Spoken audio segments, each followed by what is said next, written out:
Hi there, I'm Shoddy. Welcome to my stream. We're gonna play Betrayal at Krondor again today. This is episode 6. I think we were just exploring last episode. Went around a bunch of places. Looks like we're finally heading into new areas. If you want to see previous episodes or more of the games I play, you should check out the live tab on my YouTube or some of the playlists over there. And if you're checking out my VODs and stuff, please leave me a follow. That would be awesome of you. Help me out. Thanks. Let's see where we are again. Darkmoor. Okay, we waited until it was dark to talk to the crazy Rizulka lady who said some advice, but I think it was more like if you travel at night, you won't run into the Rizulka. Rizulki.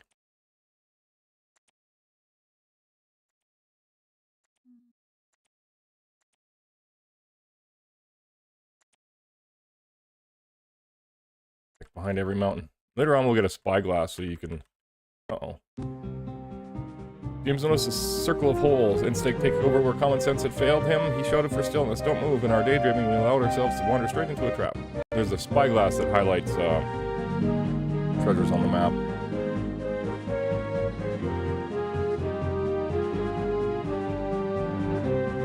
Green and red combine with each other. Does that mean? I don't know if they do.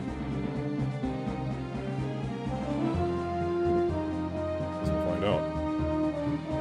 Can't push that with one.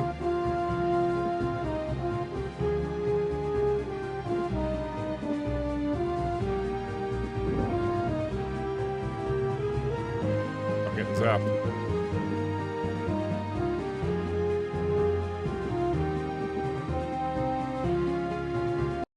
They sighed in collective relief. We made it through, I think, but be on your guard. There may be other traps. I saw some treasures through the bushes. Couple. Thought about that puzzle I couldn't figure out last night for a little bit, but still didn't figure it out. Look it up. You can spin, wheel, and twist, but it can turn without moving.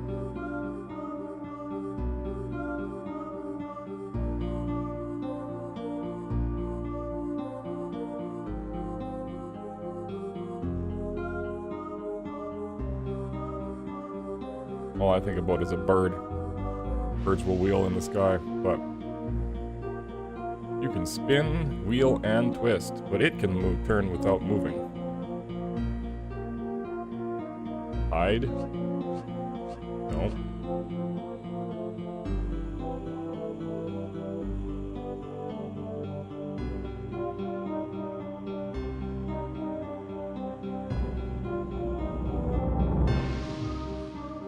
It can turn without moving. Milk?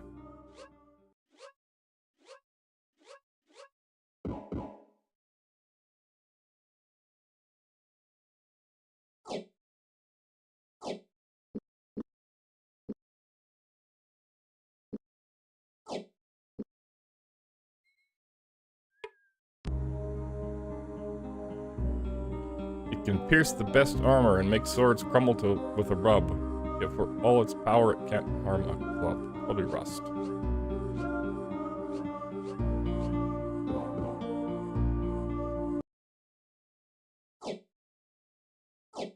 Who's got the yellow book? Who needs green? 10, 14, 10. Oops, that's not it.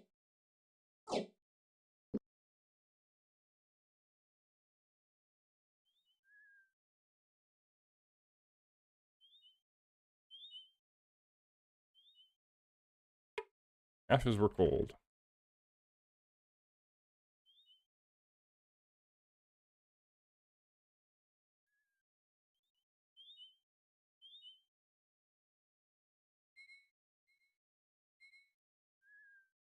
Nothing. Another temple. Temple of Ruthia.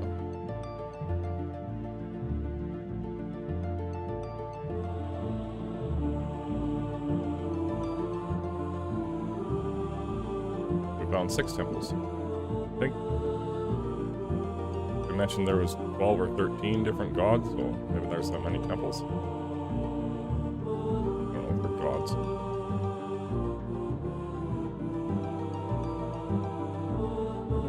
Deity and a god is different things. Is it pronounced deity? Game Seath. 4 times they'd asked one of the temple's golden robe priestesses to send for the high priestess, and 4 times they'd been left waiting in the alcoves of the temple's central courtyard. When at last it became apparent that the repeated summons were not going to be answered, James shook his head. We don't have time for this. Let's get going.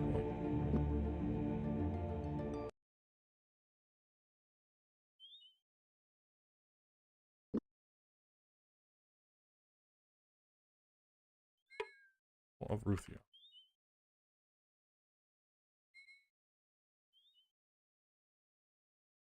Gorth stopped and stared off into the distance. After several seconds of contemplation, he turned and began to speak. Look at that tree over there. I think I've read this before.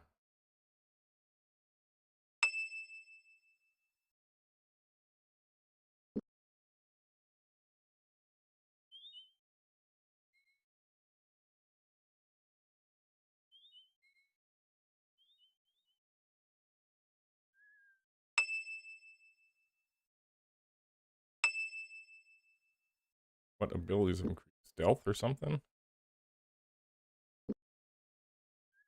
Wait, do people have bios? Oh, there is bios. Oh, more often than not, Owen Belafort has been a political embarrassment to his father, the Count of Tyburn. As a result, he has been given a degree of freedom even his elder brothers are envious of, though his father hopes he will one day settle down to become a marriageable suitor for the daughter of the Duke of Uper. Far craftier than he is often given credit for, Owen has a keen eye for detail and can often see patterns invisible to those around him. All his life, Owen had dreamed of studying magic, and on many occasions has set elaborate plots in motion to spend time with masters of the arcane crafts. He undertook his most notable endeavor when he was only 14 and vacationing in the city of Ran. Having spent the previous summer needling the household staff about his father's accounts, Owen discovered a means of redirecting the portions of his father's wealth and managed to hire a magical tutor for nearly 7 months. Finally, his father detected his activities and recalled him home to Tyburn. Thereafter, Belfort household staff was ordered to strict silence while in Master Owen's presence. Although he is an eligible claimant to the Moradel throne and Sargoth, Gorth has never desired to meddle in the politics of the Northlands, but often he has little choice. He has been notably vocal in his criticism of the leadership of Delicon, a Moradel who distinguished himself during the Great Rising of one of Merman Damas's field generals and later claimed the throne of Sargoth for his own. Gorth himself has led an impressive military career, and during the Rift War he directed one of the only Moradel defensives to successfully withstand Sarani aggression. As he beat back invaders, thousands of Moradel escaped their homes in the Greenheart Forest to the safety offered by the Northlands. Only starvation and superior Sarani numbers eventually drove Gorth and his tribe of the Ardanian to flee across the Great Northern Mountains to their waiting cousins. Once known as Jimmy the Hand, Senor James is the son of the Upright Man, the leader of the Thieves Guild in Krondor. I don't know if we're supposed to know that quite yet, or the other people in the party aren't. Well, James is not aware of his true heritage. His thieving skills and quickness were legendary, but now, elevated to the nobility by Prince Arutha, Senor James has taken his position of authority very seriously, though he still wanders his old thief haunts in disguise on occasion. He is extremely loyal to Arutha and will do anything his liege lord asks him to do. Maybe it's later in the books he becomes the Upright Man, but I thought he was right now.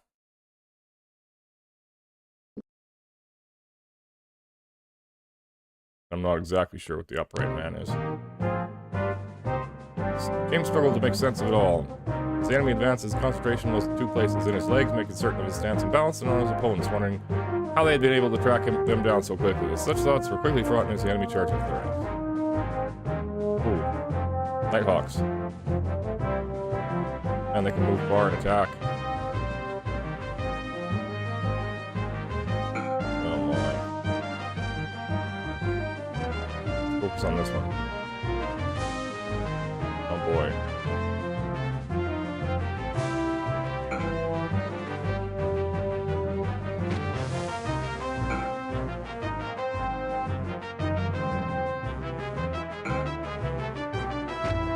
Nice job.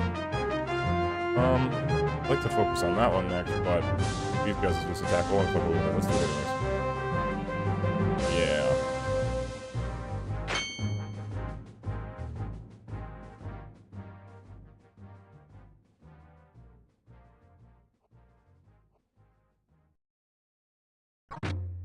You're not allowed to run.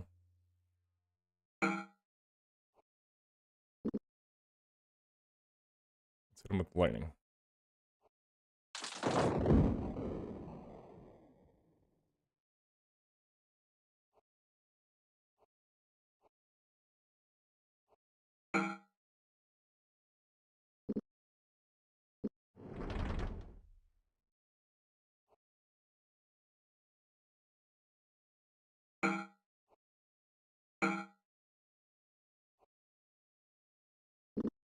Had some thoughts about streaming. I was watching YouTube last night and I came across like how to talk to yourself and 20 tips to become successful on streaming. And I was just like, I don't want to be pretending to be someone other than I'm not, right?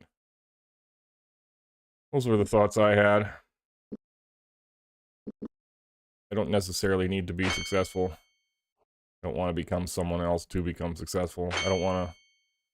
I'm lazy. I don't want to annoy myself with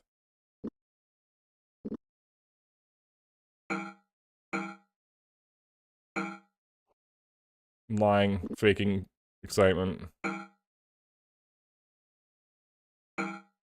exaggerated expressions and that. It's weird that all the YouTube videos and stuff are kind of the same. I don't really want to edit YouTube videos and throw memes up on the screen and stuff like that. It seems ridiculous to me. If that's what it takes, I don't want it. Some of those goblin stickers again. I wonder if that's worth more than the elven armor. Probably.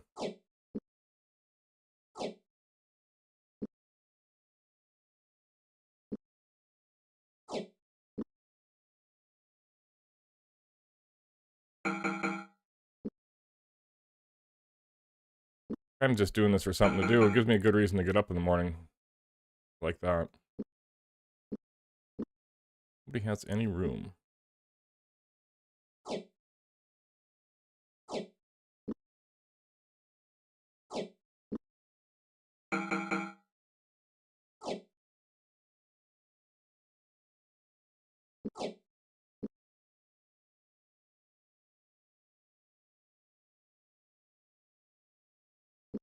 Okay.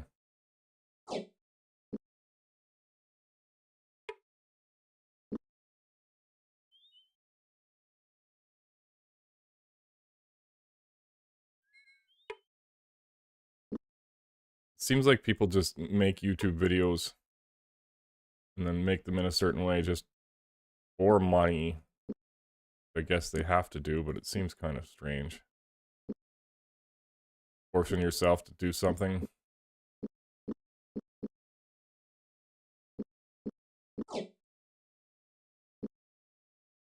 What do the tuning forks do? They're supposed to silence spellcasters or something?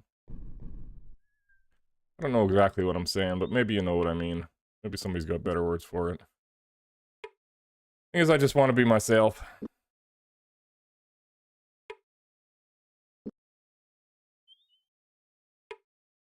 Okay, 1, 2, 3, 4, 5, maybe? I don't know if I got them all.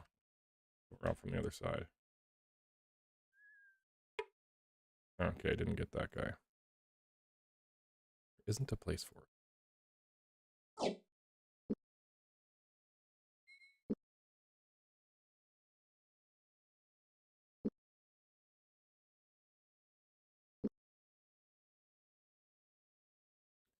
As if some magic within the Azure Stone had awakened by Gorth, touch of dark fluid began to spill through a crack in the artifact's mottled surface and flowed down the length of his arm. Pouring it over his armor, he treated it carefully. Its powers were renowned for extinguishing swords set ablaze with magical flames. Out of my inventory.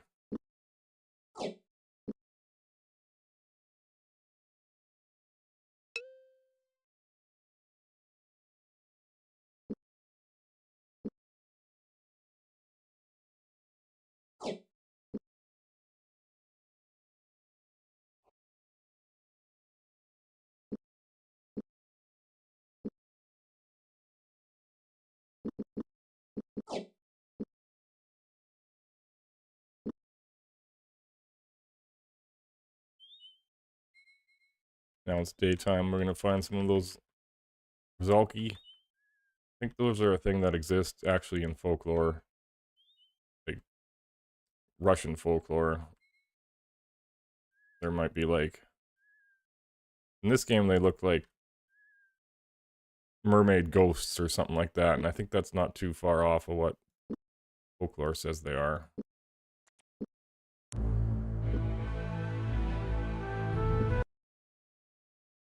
Let's dig up the graves. Jealous Riggins. Mother, wife, lover. Dig it up. Just a body. Warren Gunther. Gratefully dead. Just a body.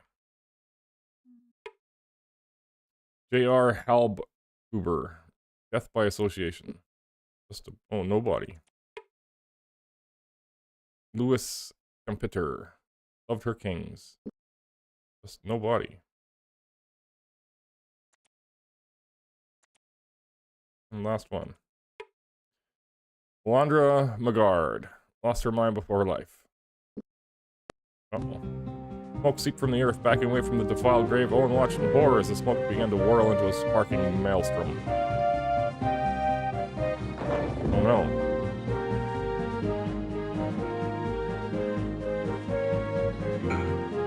I wonder if that ice armor gave him more protection. I wonder if I can blind it.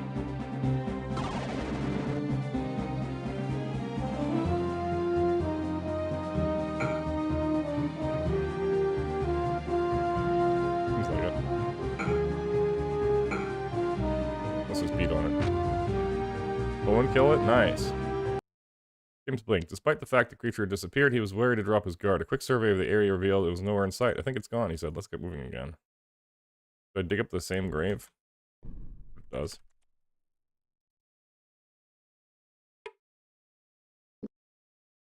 No body.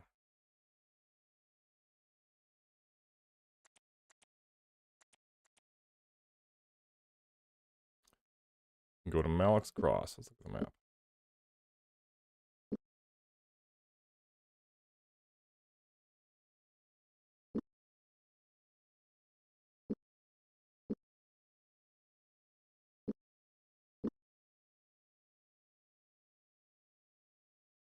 James studied the small road. Following it with his eyes, he saw the road rise and fall, turning this way and that as it descended into the distance toward a large town.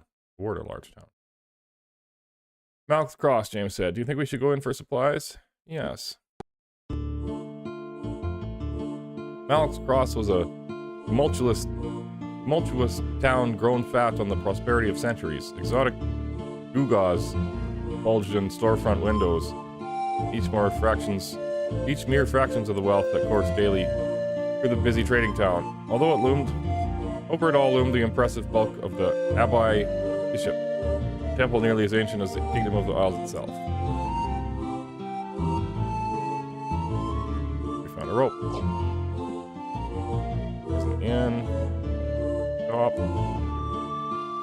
temple, house.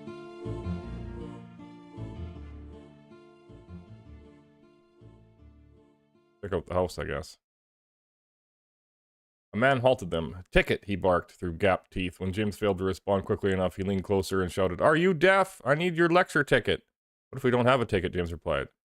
The man smiled an unpleasant smile, hooking his thumb at four extremely well-developed soldiers who looked to be members of Malek's Cross Constabulary. He squinted. "Do you have tickets for this evening's lecture or no?" "No," James said, backing into the street. "We don't want any trouble. We'll be leaving now." Door slam closed. Go to the shop. Armory. Everywhere James looked, polished metal gleamed. As much Temple of War as any Temple of Tith, the cram shop offered a startling variety of weapons and armor. $143 for that. How much would you give me for this one?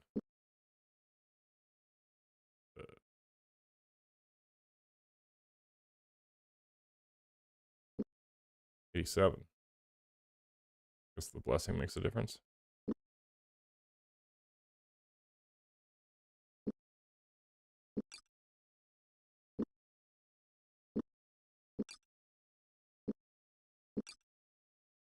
Pick one of these. You will. Maybe everybody needs one.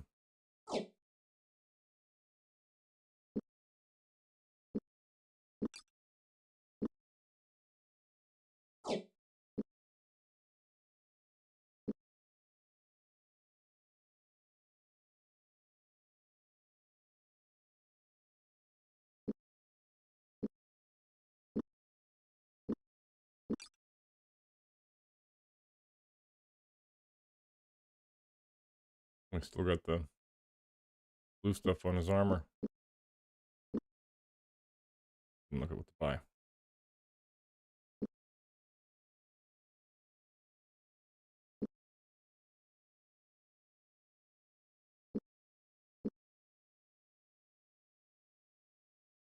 James motioned to the figure across the room. The man walked over to join them. He stood before them, eyes arched inquisitively. Ivan scowled. Hope you haven't come for the match. It's already over. Match? What kind of match? You're in the Queen's Row, and you can ask that question? Chess match, of course. It was wonderful. Wondrous. Jamie Tiller was defending his title against that snot-nosed prat from the Abbey, Kyle Fisher. Jamie moved his queen's pawn to 4th rank. Fisher opened with Abbar's gambit. Arrogant cud. But Jamie actually maneuvered into it with his knight. I think he was going for the queen. But he sacrificed his king's rook and took the priest. It's a brilliant move, but it left his own queen vulnerable, didn't it? You've got a good head for the game, senor. The prince likes to play. We don't always have a board handy. Once you learn to play in your head, a board almost becomes redundant. I have to admit it's tougher earlier into the game. More pieces to keep track of. Still fun to watch, though. That's why the Queen's Row is here. Perhaps I can relate to the rest of the game over ale, assuming you gents are buying. What can I get for you today? Food. Any chance you can get us something to eat around here? Wouldn't be much of a pub if you couldn't. Is it to eat here, or are you looking for something for the road? The road, if your cook can make up a batch of rations, that would be fine. It's a done deal, then. If you'll put up 7 gold pack, you still want them? Yes. I don't see any reason I wouldn't. It's a reasonable price. Good then, I'll set a blaze under Daphne. She'll have them for you in a few moments.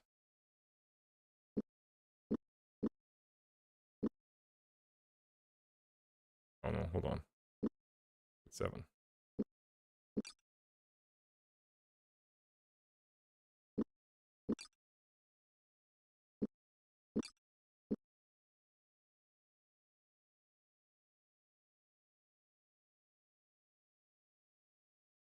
Let's keep talking to this guy.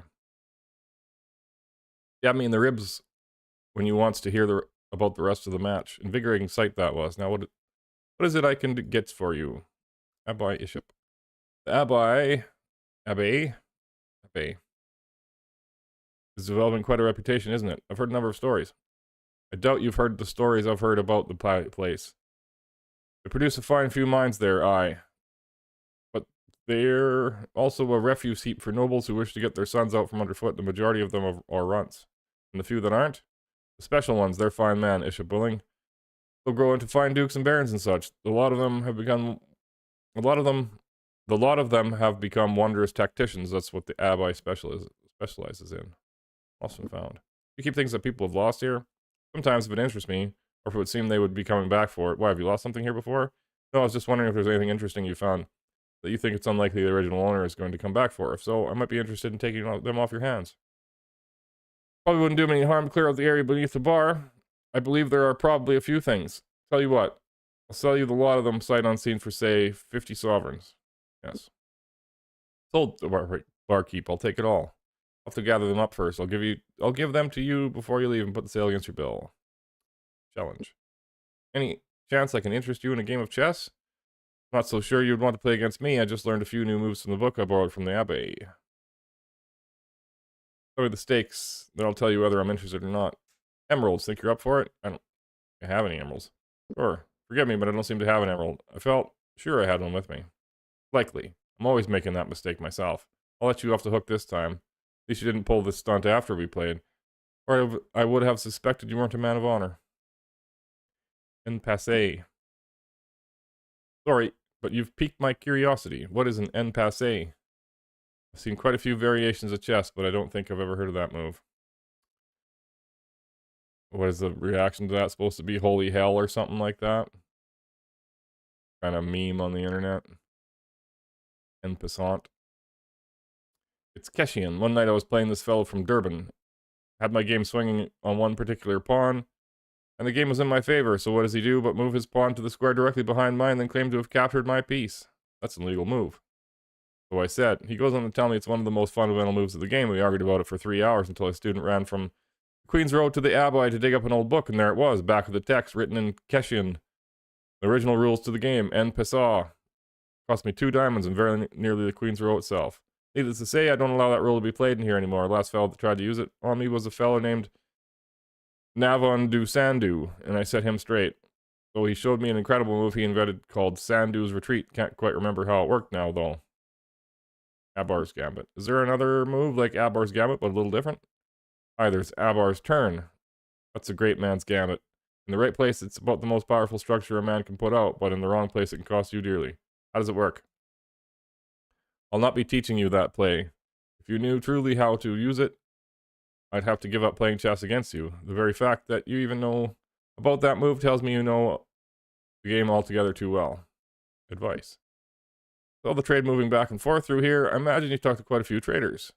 Talked to my share. Mostly the Queen's Row is a haven for students from the Abbey. Anything unusual going on that someone making a long trip should know? Bridge out somewhere bandits attacking? One thing odd I've heard recent is that Lord Lighton's got a bunch of tax collectors stopping folk what are trying to get in and out of Lighton, some ridiculous high amount of gold. If folks don't have it, the collectors just direct them the other way or end up splitting their spleens for them. Of course, the merchants around here wouldn't make a pence if they stood for it. They've apparently found some way to sneak around the guards. Been nice chatting with you. I think we may hang about a bit and chat with some of the students. Whatever you like. Me, I've got dishes to do. Tend to. Thanks. Perhaps we can chat later. Innkeeper and the old guy. James motioned to the figure across the room. The woman nodded, then made her way across the wooden floor until she was standing before them. Truma. Wherever did you get those clothes, Lysel? Must have snitched them off a marquee somewhere. You're getting a mild bit bolder, aren't you? I'm afraid you have mistaken me for someone else. My name is James. James, is it? Oh, of course it is. And I'm not your Grand Patruma either, I take it.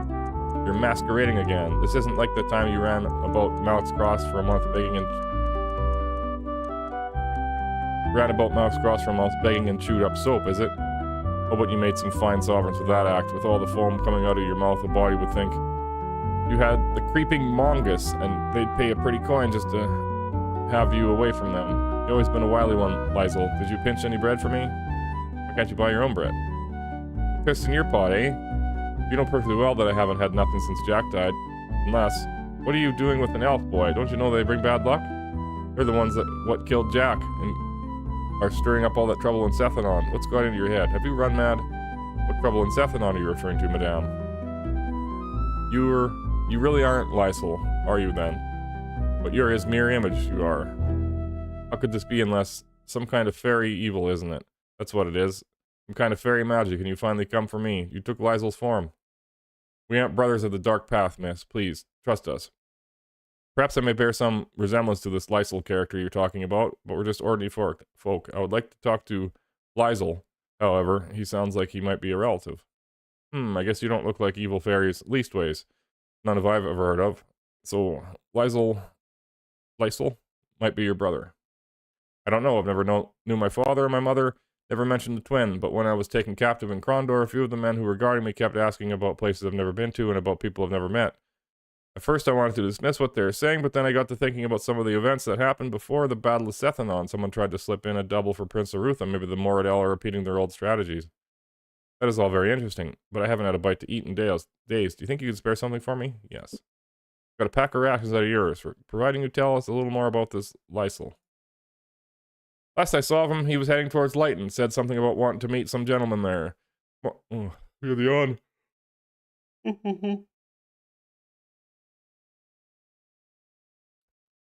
More than likely, he'll be staying away from the main roads. Try as he might, he does have a tendency to get into trouble now and then. Thank you, miss. Watch out for yourself. 4 sovereigns a night. That's cheap.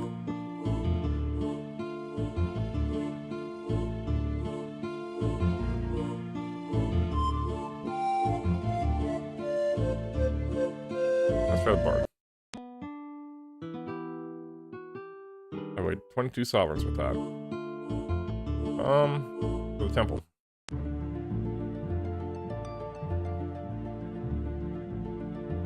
Now we found 7 temples. 1, 2, 4.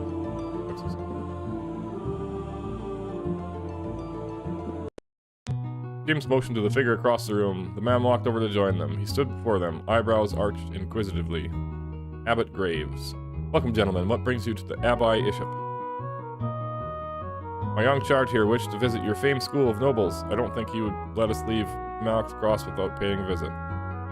Well. I'm pleased to see that our reputation precedes us. Am I to assume you are interested in becoming a new pupil? Or are you visiting from our that's a word I've never said before.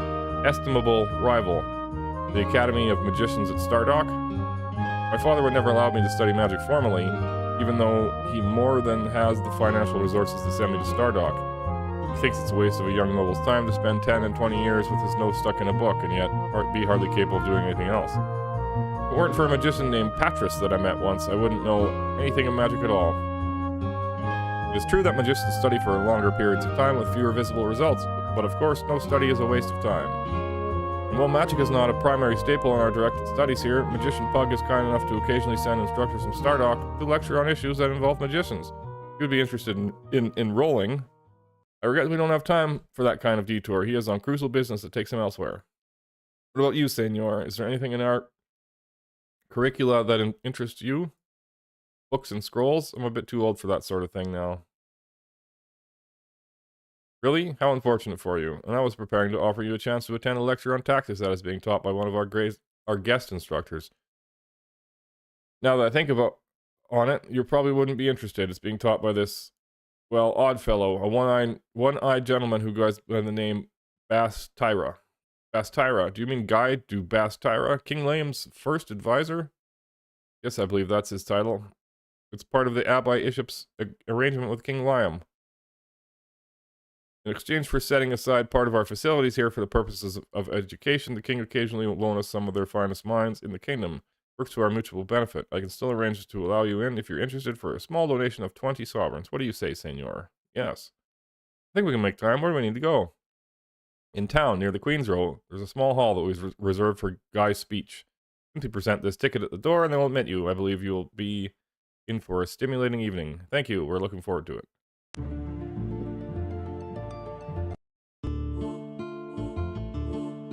A man took their ticket at the door. Waving smoke from his face, James was surprised by the number of young nobles seated in the lecture hall, most looking as if they would rather be drinking ale in the tavern across the street. Despite that, they made friendly company as they offered up seats to James and his companions. All rise for Guy of Rillanon, first advisor to the throne of Kingdom of Isles. Page announced from the rear of the room. After an uncomfortably long wait, a pair of men dressed in purple tabards advanced to the foot of the rude stage and took up station. Looks on their faces stern and watchful. Quick behind them was a man dressed all in black, from tunic to trousers to the patch over his left eye. Mounting the stage between his escorts, he looked out on the assemblage as if they were all his soldiers in the field. Seeing James, a smile touched the first advisor's face. Seems I'm not the only first advisor here. James of Krondor, Guy said, motioning for everyone to take their seats. I'm surprised Prince Arutha could spare your company.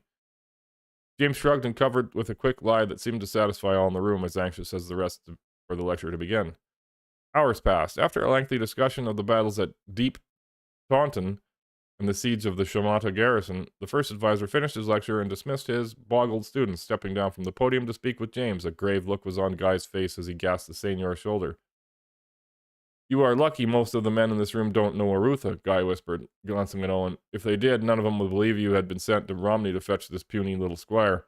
I'm also curious to know why you are traveling in the company of a dark brother. Seeing the fire burning in the advisor's good eye, James realized the old man was asking the questions in deadly earnest, and that his two escorts were standing close for reasons other than show. I'll not have Arutha betrayed. Waiting until the rest of the students had been shunted out the door, James quickly began to explain the situation, allowing Gorth to fill in the details which only he partially knew. When he mentioned the Nighthawks and Romney, the first advisor nodded. Prince Arutha is right to send you to Romney, Guy said. There's a group of kingdom men there. I had Duke de Savigny. Savigny. Yeah, okay.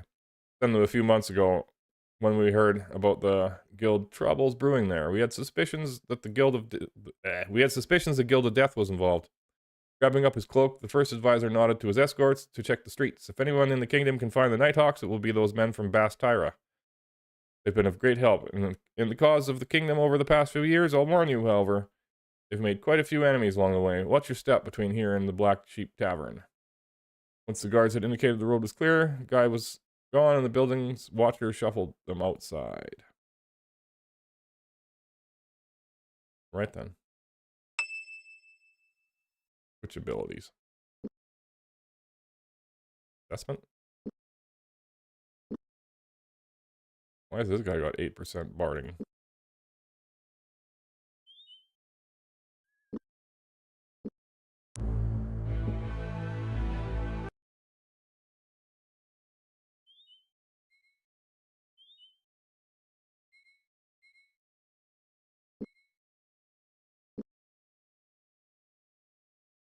Seems to be the wrong road.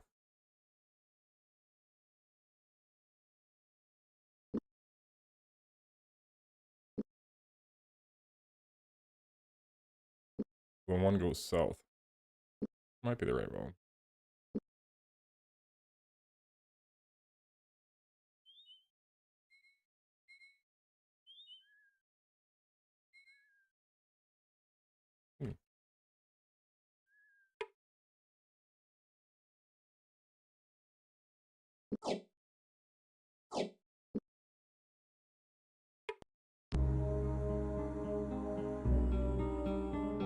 Magic, death, temple, bless, rest. At last, you may solve this.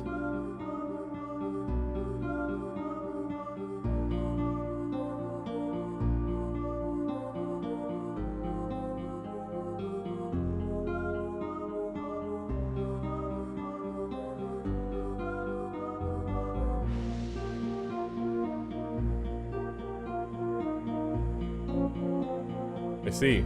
C-H-E-S-T. And it rhymes also. Magic, death, temple, bless, rest. At last you may solve this chest. I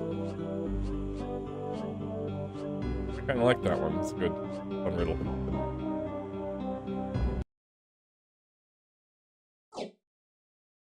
But that stuff.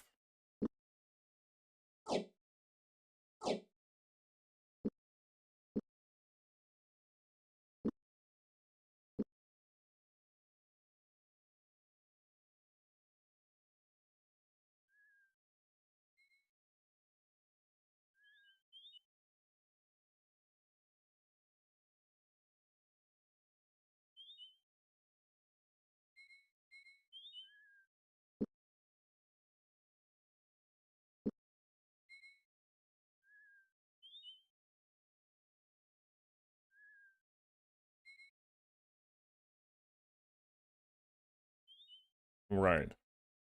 Seems to me that there's an important barn. This could be it. Barn was musty and dark. Searching with straining eyes and groping hands, Gora suddenly called out, "Over here, I think I found something." Halfway up the wall of the structure, just a small X had been scratched in the wood, and just below the spot was a raised area of dirt. Together they began to dig, and after several feet below, surface uncovered a rotting wooden box. Inside were 20 silver royals and a small leather pouch. Okay. Wrong barn. There was a black ribbon hanging on the door, and James took a step back and scowled, staring at the ribbon as though he was trying to decide on the proper course of action. What do you mean? Why do you look at the house that way? What does the black ribbon mean? The ribbon is a sign of the sickness. It's essentially a warning signal to others to keep away, and yet it seems someone has recently gone through this house looking for something, perhaps. Should we go and have a look around? Yes. There was a smell of death in the air. Entering the house, it became obvious that someone had indeed conducted a fairly thorough search. Seeing nothing of interest, James turned to leave. Come on, let's get out of here. It may be too late. He stopped in mid-sentence as his eyes fell on a discolored floorboard in the corner of the room. Crossing the small house in 3 giant strides, he carefully used the tip of his sword to pry up the floorboard up. Then he slipped his fingers under it, gave it several hard tugs. The board came free with a splintering crack. Jim slowly reached into the dark rectangular hole and excitedly pulled out a small bag. Spilling the shiny contents of the bag on the floor, he began to count. 34 gold sovereigns, probably the life savings of the unfortunate family that lived here. We will have needed this money, but I'll be sure to give a charitable donation of equal size to Father Tully should we ever see Krondor again. Now, let's get out of here. We may be paying for this small windfall with our lives. No one wished to speak about it. Seeing the glazed look in each other's eyes and sickly pallor each had begun to exhibit, it was more than obvious that they had fallen prey to a virulent plague. Silently, James hoped they would reach a temple soon before they all died of it. Let's dig these graves up while we're sick. Keisha, the traveler's friend. Yes, just a body. Wayland M. Wasserman, hated everything. Just a body. Daniel Vellicamp. Poor Danny had a bad spell. Not too many.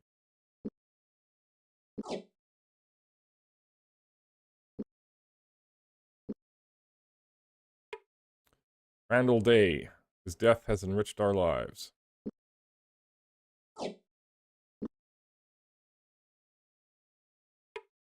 Mason Moorcamp had a nasty ailment.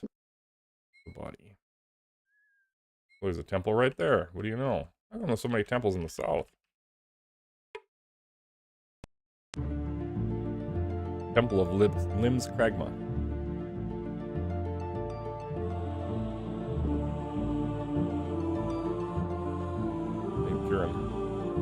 Plagued. It was a study. It will require many hours of our time, and even priests must find ways to pay for their needs. For your condition, we will need many oils and candles. 84 sovereigns should cover the cost of our service. Yikes. Well, we do have the money, so...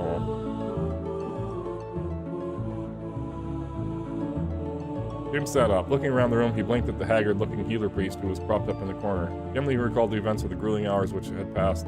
Hours in which he had thrashed in the bed as clerics chanted over him, "Hello, Cyrus." Other things which he lapsed into fevered dreams filled with nightmarish creatures. "You are free of your dreams," the priest said with a weak smile. His voice was gravelly with exertion. "It was a tough battle, but you were well enough as you are. You may go." I wonder if I messed up somewhere. I was goofing around with OBS last night. I didn't hear the chat chime. I wonder if it didn't appear on the screen either. And maybe the follow alerts are broken. We'll find out.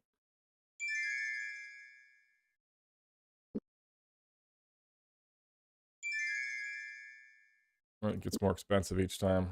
Well, going in that plagued house was not worth it. Let's talk to the head priest. There were no walls in the high priestess's chamber.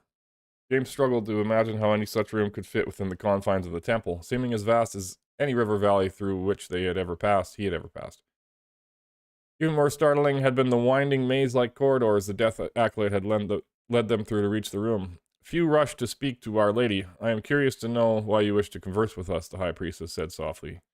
A gauzy black pavilion draped her throne, obscuring from view all but her lithe form, limbed in witchlight, and a single pale foot which he rested upon a skull carved of onyx. Onyx?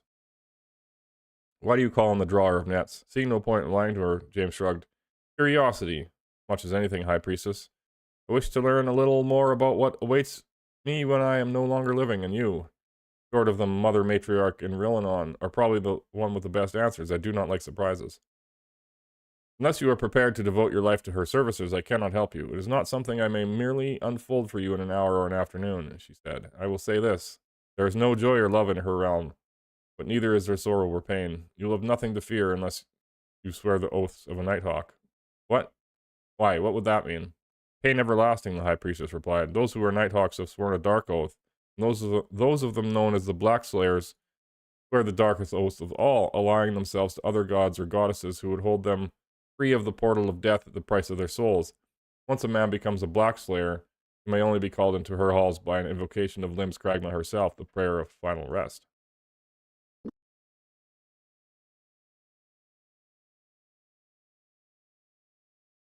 Where's this off-road go? There's a box.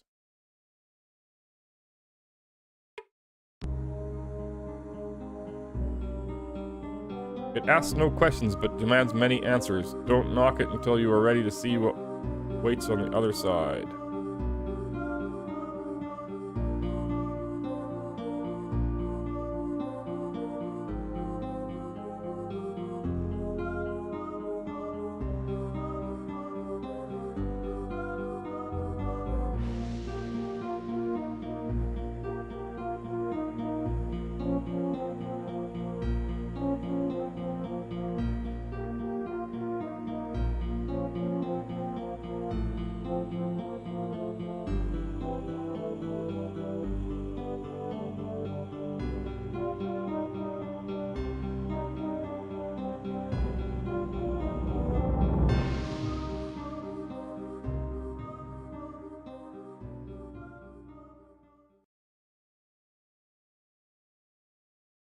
I don't know.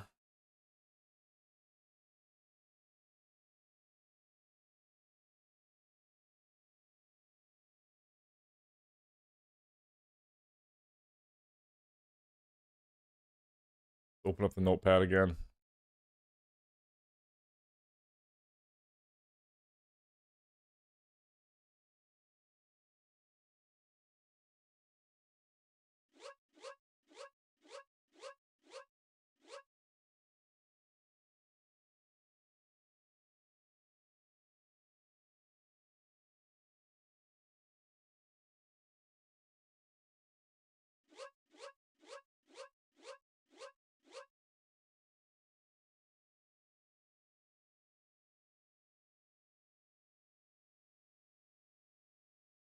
The word knock, a clue?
Man, I have no idea. Asks no questions, but demands many answers.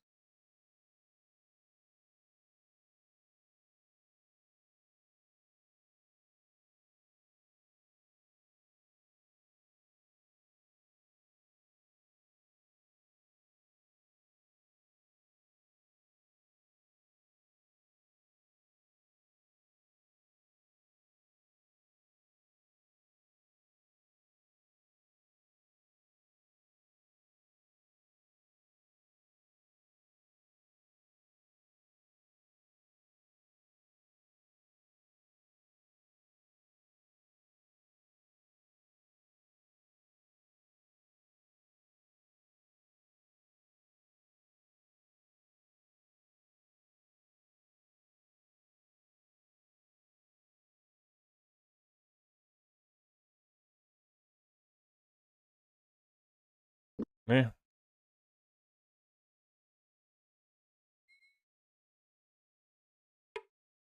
The name on the signpost is long worn away.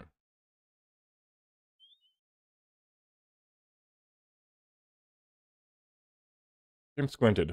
While he was expecting to see the spires of some distant town or smoke of a chandler's hearth at the twist of the road, he was surprised to see a grayish lump settle near a clump of young trees. Have you ever heard of a gray dragon, Gorth? James asked. Gorth shook his head. No, why? Because that's what might be at the end of this road. Maybe at the end of this road. James replied. Feeling brave, we can go and have a closer look.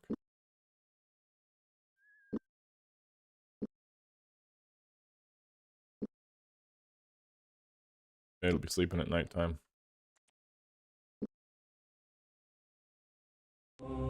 Dragon statue. You can poke it. This. Man. Pick of those. Chiseled from dark stone, the statue of the dragon was rendered with frightful realism, its burning gaze surely as malicious in stone as it had been in life. Most impressive of all were the yellow teeth and claws, stained cleverly at the tips with the red pigment to simulate the blood drawn from an unfortunate victim. The statue was large. Wandering around its base, Gorth couldn't help but admire the sinuous curve. Sinuous? I don't know how to say that. Of the dragon's back. The whole of it covered with beveled scales. Rounding the tail of the creature, he called for Owen to come and have a look, but was startled by the clouded apprehension in the boy's blue eyes. Something is wrong, Gorth asked. Owen gasped as if to say something, then made a motion to the statue before collapsing to the ground.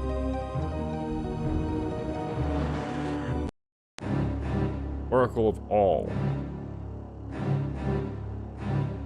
Greetings, Owen. What? Where am I?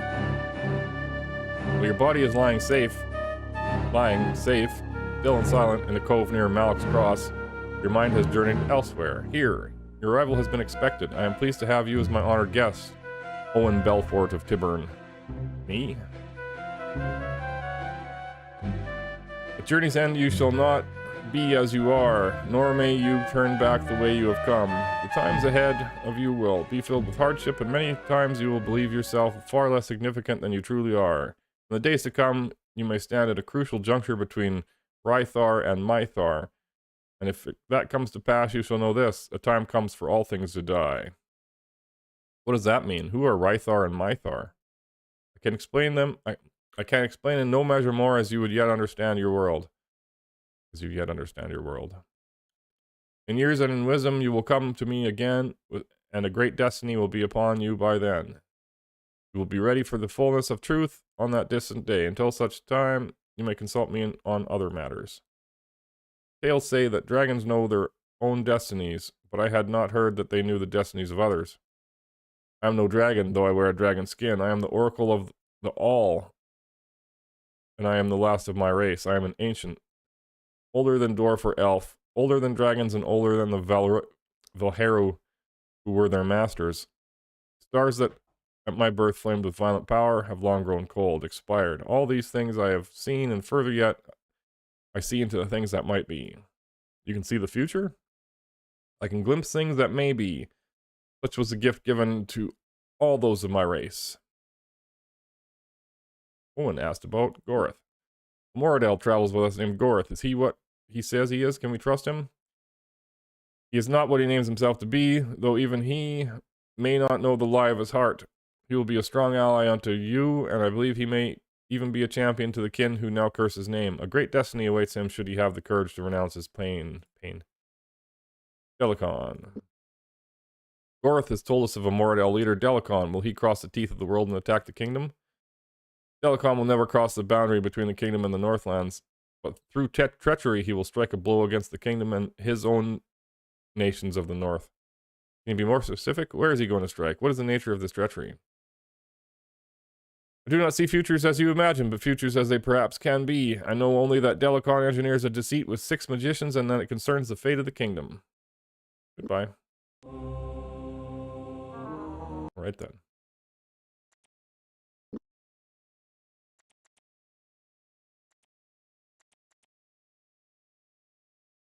I guess we can close the notepad.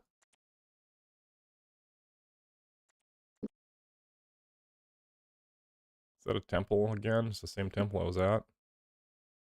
I don't. That's the temple. Something else is on this road. Malak's Dragon. Turn to the south. Did I already go here?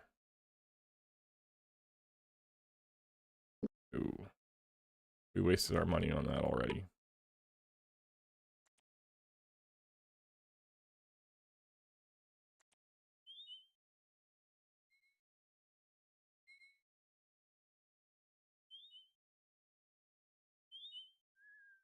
A bird shot into the sky. Searching the landscape for the source of the animal's discomfort, Gorth whispered, I think we might do well to pay attention to that little creature, whatever startle it might be close at hand. If we continue in the direction we are currently headed, I suggest we do so with great caution. Bad guys. Well, I'd like to get that chest.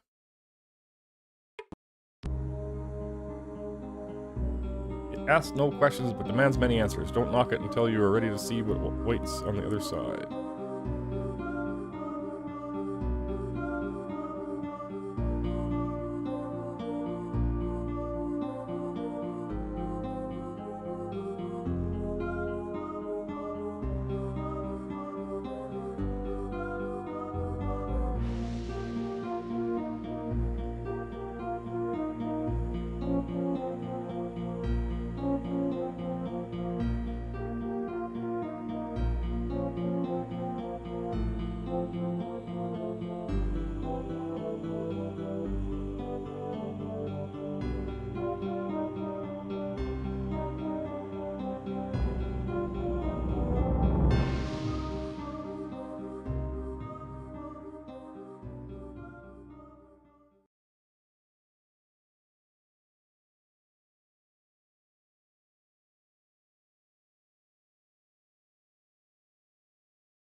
Wow, there's just 7 letters long is too much for me.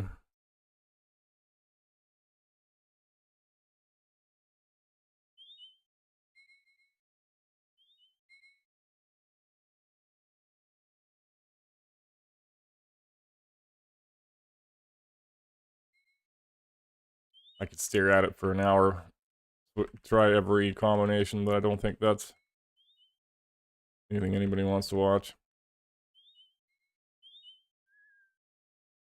And I don't feel like eating.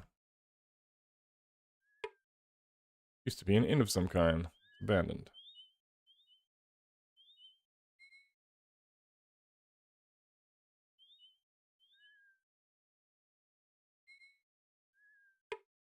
Well, seemed normal, and yet there was something about it. Stepping up to take a closer look, Owen suddenly felt a powerful surge of energy enter his body. He jumped back in pain. Obviously, Owen said, rubbing a stinging shoulder, somebody doesn't want us to get too close to this well.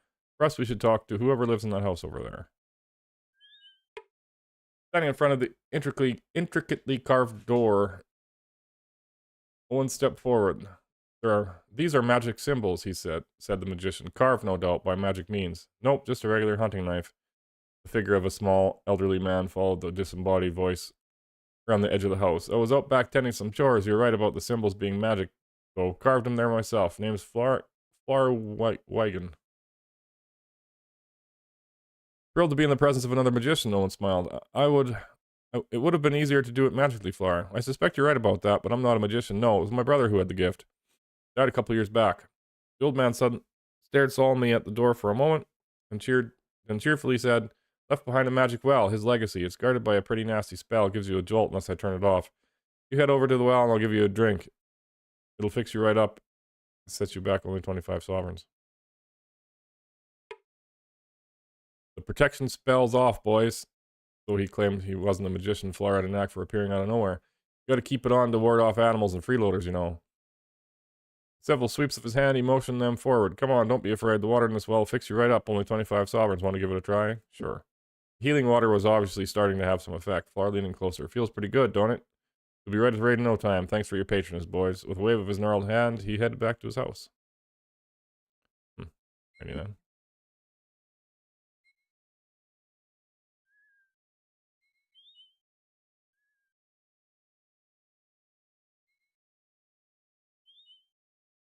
Treasure? Is this just going to be the dragon statue? Nothing.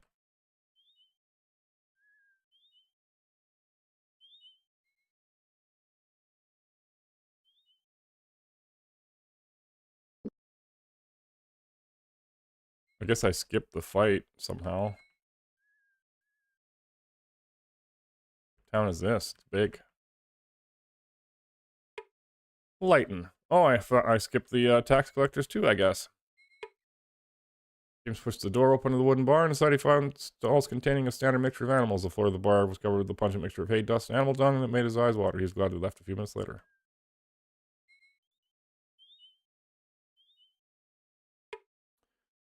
Gorth was about to knock on the front door when he heard a strange roaring sound coming from inside the house. It lasted for several seconds, stopped, then it began again. What in the name of Ishap? Gorth stood with his ear cocked to the door. Sudden realization dawned, and with a smile he turned to leave. Won't give him a puzzled look. We're leaving. It sounds like a wild beast in there. Perhaps we should see if there's anyone inside in need of our assistance. I'm afraid even if you were the master magician like that, like Pug, you couldn't cure a snore like that. Come on, let's allow him to sleep. Well, James looked around the small barn. Judging by the variety of livestock, he guessed that it was community property, perhaps owned by the citizens of Lighton. He poked around for a few minutes and said, "Nothing of much interest here. Let's move on." James knocked, and almost immediately there was the sound of frantic movement inside the house. In silence, he knocked again. Nothing. Hello? Silence. Is anybody there? We are weary travelers and seek only a moment of your time and perhaps a drink of water. James waited patiently for a moment and said sternly, "Look, we know you're in there. We heard you moving about." Finally, with the door still closed, the man replied weakly, "We know who you really are. We will have the rest of the taxes as soon as we get the money." No amount of arguing or explaining could convince the man of the truth. The door remained closed. The door opened with a creak. "Good day," said a lady of about 25. "What brings you, kind gentlemen, to Lighton?" James glanced at Gorath, then replied matter-of-factly, "Just passing through. Could we trouble you for something to drink, perhaps?" "You'll find a well beside the road near the center of town," she said. Realizing that she was probably a bit leery about talking to strange men, James thanked her for the information and said goodbye. That's the tavern. Doesn't seem anyone's about. James pushed the door open. "The place is abandoned," Gorath said, looking around the room. "Maybe the occupants left something behind we can use. Let's have a look." Money. If we rest until midday, go to the tavern. James sniffed. Stepping inside this tavern's doorway, he detected the faint but familiar scent of lye and the more pungent aromas that they were meant to erase. It would be a foolish tavern keeper who neglected to have a cleaning boy close at hand where men drank to excess. Two people to talk to. James motioned the man across the room. "Sometimes I come to this place to drink and gab," the man said. "But sometimes I come to gab." "Well, then perhaps you could tell us," James began hopefully. Before he could finish, the man interrupted. "Today I just came to drink." James asked for company. Smiling at them, the man eagerly accepted the offer of fellowship and told a number of tales about his works for Lord Lighton. Unsure what in the man's manner inspired his trust, James responded likewise by telling him of a few details of their trip to Romney, though omitting the specifics about Gorath's part in things. "Ah, oui. I don't envy you that," the man said, waving his hands. "I'll not be heading anywhere near the river. Not for no amount of silver, not me." "Why's that?" James asked. "Awful troubles there. The guild of the Romney and the River Pullers Guild are as good as at war. Oh, if you ask me, some bloke down Silden Way is trying to stir things up.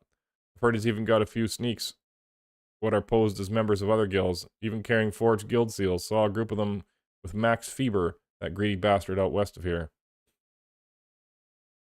When the man excused himself to go answer nature's call, James pondered for a moment the things he had learned. While it seemed wildly improbable that the events that were going on around them were somehow connected, he had seen the plots of Mermandamus previous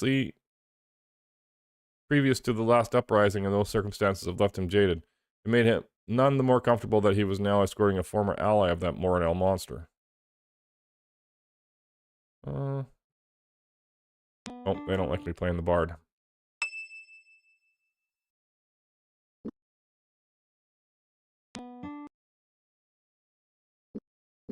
I got food, and I think my people are fully healed.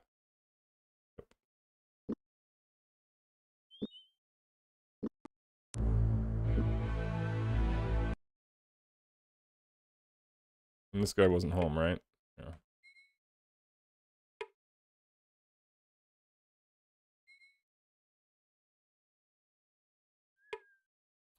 Oh, I don't want to eat the corn. Servant met them at the door. She ushered them inside and led them to a partitioned corner of the room. Pulling back the curtain, she revealed a gangly man with a white beard and snow-gray hair who introduced himself as Lord Lighton. Please forgive my humble accommodations, he sighed. My financial situation has been compromised by the death of my Lord Earl Presser of Romney. Suddenly he brightened. Perhaps you fine gentlemen will be willing to assist me in a small matter. What could we do to help you? Asked James. Lord sighed again. I was told to equip 6 knights and send them to Romney from my former lord, but his holdings were bestowed on his half-brother following his death, and he wishes me to deliver 12 fully equipped knights to Malak's Cross. If you could bring me 6 suits of kingdom armor in good condition, I would be able to get rid of those annoying tax collectors who have been traveling the roads, terrorizing people and extorting money. I wouldn't actually expect that you would have done that sort of thing. I wouldn't actually expect that you would have done that sort of thing with you. What the? I wouldn't actually expect that you would have done that sort of thing with you, don't you? Do you? James made a face. It isn't exactly the sort of thing we would carry about with us as a rule. That sort of thing with you. Okay. Of course not, Layton replied, showing them to the door. But please, do what you can do. 6 suits of kingdom armor for Layton. I don't know if I'll be doing that. Can't carry that much stuff.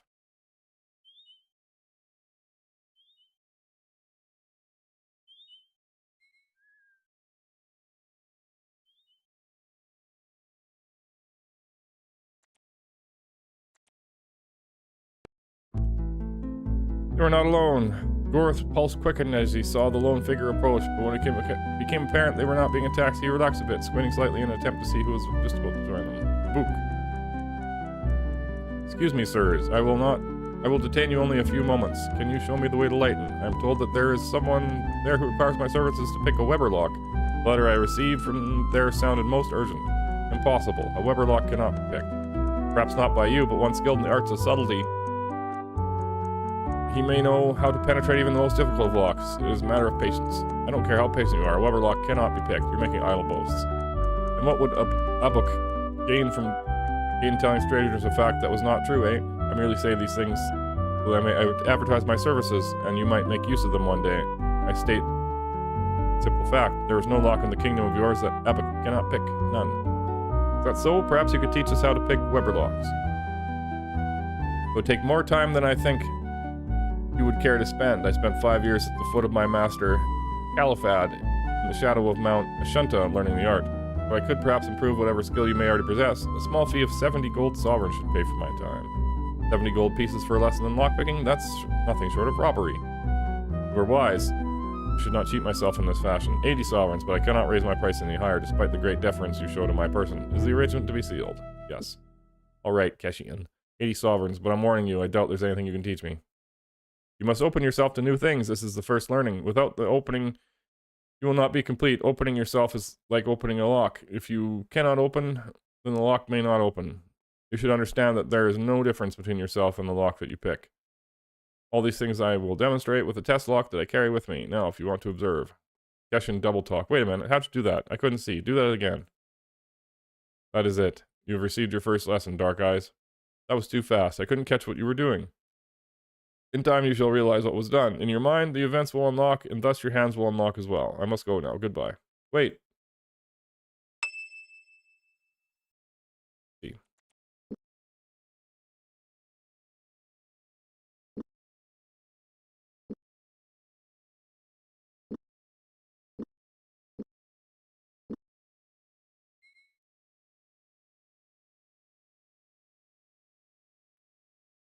What's open area?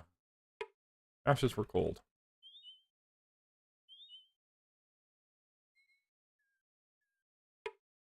Someone's lived here in some time.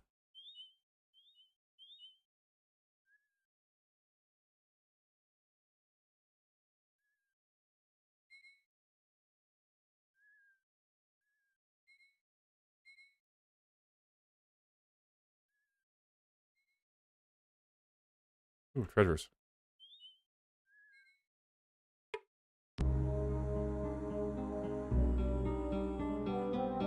He got it in the woods and brought it home in his hand because he couldn't find it. The more he looked for it, the more he felt it. When he finally found it, he threw it away.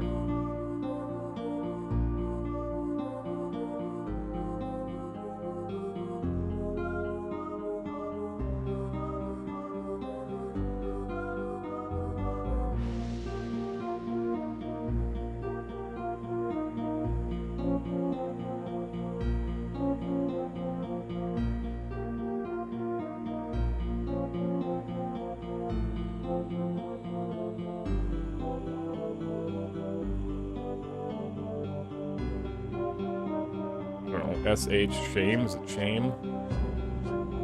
It's not. Start. There. Sean. Sean!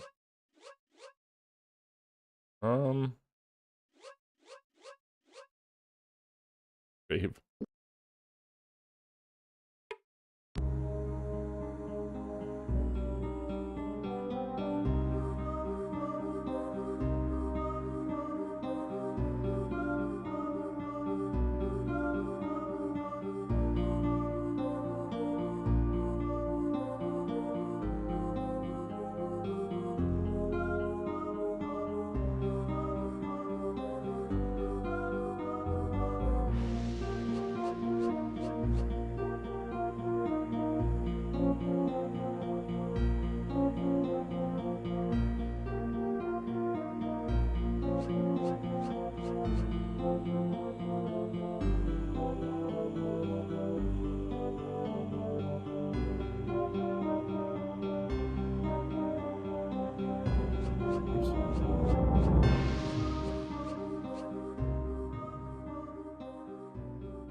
I'll be right back.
Thanks for telling me my mic is muted. Ha ha ha. Well, guess we missed all that reading.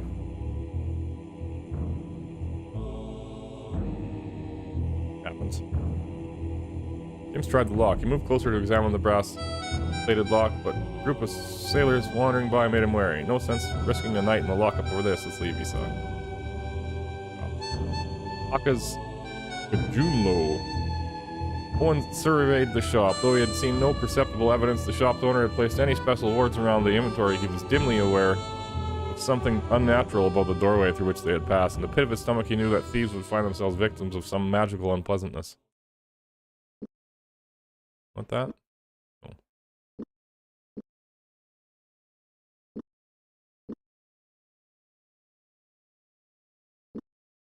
And sovereigns, I'll take it.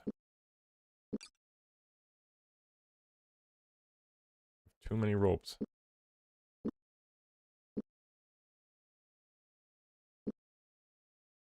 How much does this have charge?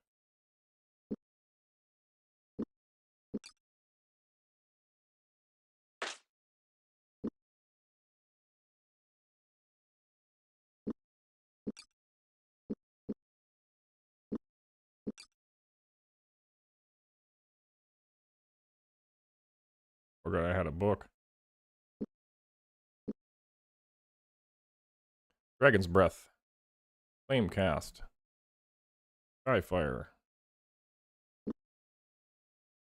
Ocho's Haven. Eyes of Ishap. Night Fingers. Nacra Cicatrix. Skin of the Dragon. Stardusk. I don't know what any of those do. I don't think I need them. Go to the tavern. Get everybody sick. Why everybody talks. Tattooed dwarf stared at them. Smiling, he revealed a mouthful of teeth which had been filled into shark-like points. And his black eyes seemed just as deadly. Sa'akai Nkonzi, he said, speaking with a thick Keshian lilt. He motioned to a table that was nearby. Please, gentlemen, the game awaits you. Not feeling like beginning an argument with the strange Sakashikon cannibal, James allowed himself to be escorted to a table where a deck of poker cards was stacked. The man was a gambler, withdrawing a deck of cards thicker than those used for Linland or Ashawa. He slapped it down on the table, withdrew a strange-looking card, and flipped it over. A woman was drawn on the face of the card. Called the Blue Lady, the man said with a drawl. The game is Poker, the latest thing played by Keshian dog soldiers. Have you heard of it? James nodded. I'd even had the occasion to play with mercenaries passing through the local tavern. Old the gambler seemed disappointed. He continued, uneven bet. I'll pay you half of what you bet, since you already know how to play. What will you put up? 50. James stared at his cards. By far one of the worst hands he'd ever been dealt in poker. He frowned as he reluctantly handed over the sovereigns he had bet. The game is yours, sir. No more of that. James shook his head. You've had quite a good run of luck by the look of you, he said. Well, alas, I've not been so fortunate. Perhaps someone else willing to play with you. James motioned to the barkeep. The man looked up from the goblets he was washing and smiled in their direction, obviously happy to have more customers, but his welcome expression changed to a mixture of fear and outrage. He began to scream at them in a language James didn't understand. Ruthie Abi Abbas, the contagion. Please, my companions and I are ill, are in need of help. Where might we find someone who knows how to heal us? None may heal you. The dancer through men's hearts has marked you for her dance, and none may save you now. Go now before you infect me. If a goddess has marked us, then only a goddess may be able to save us. What temples may be close by? Who is the local patron goddess? My men will be here soon. You will regret waiting. Tell me where the nearest temple is, or I will come over there, pin you to the floor, and my companions and I will take turns spitting down your throat while you crawl with this disease. Where is a temple? Mist Devil is anchored in harbor and is sometimes will take passengers to the temple of Aortis on Temple Isle. The man on board will ask for 10 gold pieces. I hope the boat crashes and takes the three of you to your deaths. Now be gone. None too soon. Expect another visit from us, barkeep. The man scarcely acknowledged them. You look a sorry dog, James commented, noting the long look on the man's face. What troubles you? Today I drink up the last winnings I ever made in Lancer's tourneys, he said, watching the swirling contents of his cup. From this day forth, I have to earn an unsullied day's living. James arched a brow. I wouldn't call being a lancer a sullied profession. No, the man replied with a pained smile, not ordinarily, but I am beginning to advance in years and my strength is not all it used to be. At the last lancer's tourney I bought a vial of Fatamore's formula. Unfortunately, before the last joust of the day, I was discovered drinking it. My lord rescinded my bond, and the master of ceremonies forbade me ever seeking another tourney. So I may never again seek another noble employer. Reaching into his belt, he pulled out a small vial and slapped it into James' hand. All yours. I'll be happy not to see another drop of it in all my life. Why give this to us? I'm not specifically giving it to you, the man said. You were just at hand, so I decided to give it up. But to give you an understanding why I'm giving it up, perhaps I should show you something. Pulling up the hem of his tunic, he indicated a puckered scar which marred the flesh above his navel. Several of the knights I defeated in the tourney gathered together, and among them decided I should be taught a lesson. Hot iron shoved into your guts can be a very convincing teacher. Oh, okay, well. We'll take the boat. Did I read this? Soaked for ages in the rank perfume of fish scales and sea salt, the wharves of Sildon seemed more likely to home for a race of fishmen than the leather-skinned soldiers who trod its wooden plank docks. Traditionally the home of the less reputable, it was known for its shady transactions with the slavers of Greater Cash. Steve shouted at the ship. Reeling at the railing of the ship, a golden-haired man waved down to them, advising them to stand clear of the net that was coming over the side. What ship is this? James shouted. The Mist Devil this is, the sailor replied proudly, pounding the rail with a fist. Failing. Only ship fast enough to have slipped away from Captain Trenchard. We're readying sail for the Isle of Eortis at the moment. How much for passage to the Isle? 30 gold sovereigns, the sailor called down. Are you interested in making the trip? If so, come up the gangplank. Let's go. They boarded the ship. Within minutes of weighing anchor, the Mist Devil sped across the narrow channel which separated the Isle of Eortis from the mainland. After an eternity of the distant horizon seeming to grow no closer, the pilot eventually docked with the help of a river pilot. They eventually docked with the help of a river pilot. Mysterious as the terns and plovers who made their homes in the stony cliffs of the island, the temple of Eortis' origins were clouded in the myth. Inhabited by a splinter faction of the Temple of Killian, the priestesses who took up residence on the desolate isle believed their prayers would one day summon the ancient sea god from oblivion. Jim squinted. The wall looked strangely barren, as if the space had not been prepared for decoration. Had been prepared for decoration, was not yet been crafted.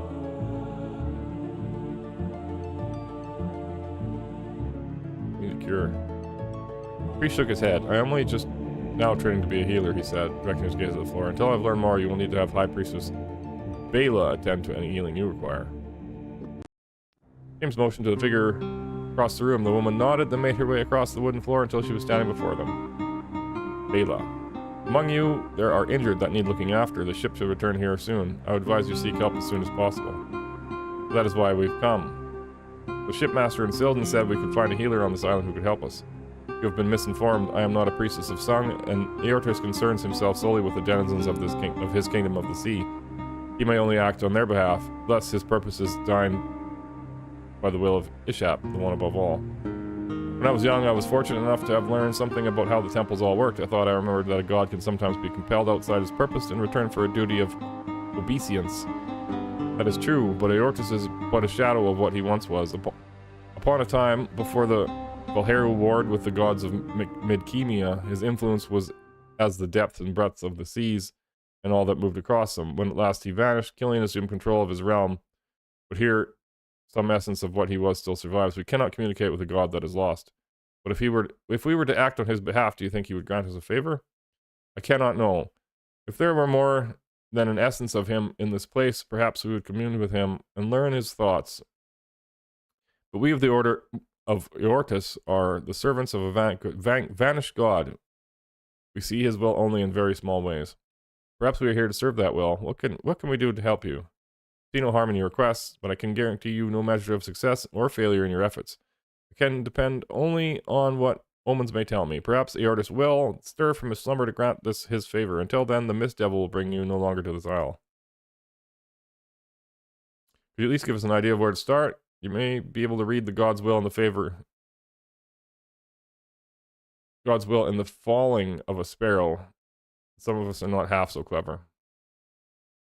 Of late, we have had many tales of the Rizalki, who sometimes linger near the rivers, have become disturbed. If you may find them all and lay them to rest, it might serve your purposes. I will warn you, however, that many of the sisters of Elaim are wily and will find ways to hide their presence. Many do not wish to be sent to the halls of Lim's Cragma. You'll need to be clever in finding them. This is my advice. As they filed out of the inner sanctum, Bayless suddenly dropped to her knees behind them. They rushed to her side, but she had already gained her feet as they reached her. I am sorry, she said breathlessly. Leota's touch is sometimes overwhelming. Though I cannot understand the meaning of it, something in you has aroused his interest and he has smiled on you this day. Good luck to you. Okay. They boarded the ship. Within minutes of weighing anchor, the Mist Devil sped across the narrow channel that separated them. Better read this.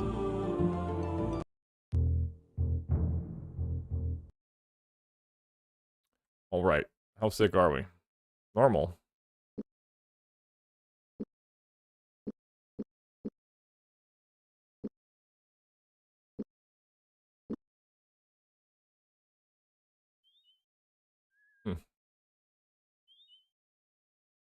I'm guessing I already opened this chest.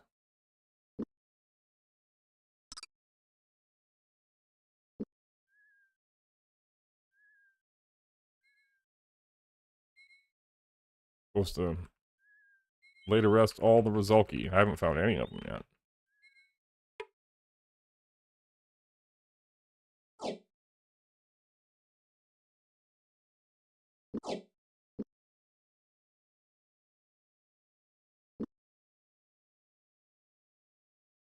Well, there we go. They agreed to attack. Ice ran the length of Owen's spine. The enemy had been waiting for their attack, and now he was desperately trying to recall what Lily knew of temple magic and wished he had spent more time studying the texts of the Mid-Chemian goddess of death, Lim's Cragma. Within seconds, they were ashen-faced creatures in their midst, staring at them with eyes long devoid of life.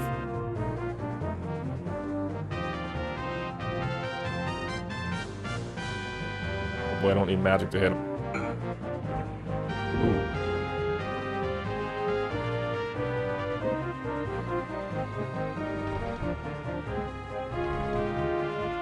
I used Skin of the Dragon one time, visible armor. Ocho's Haven. Shields target from damage.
Man. If blind works.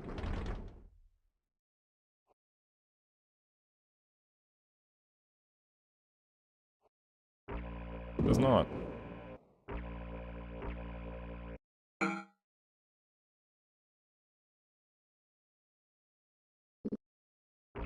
They don't miss either.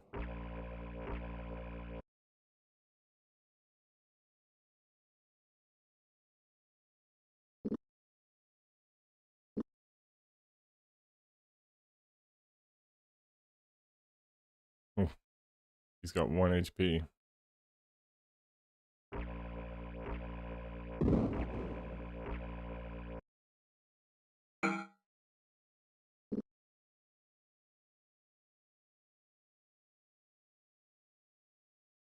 Oh no. Well.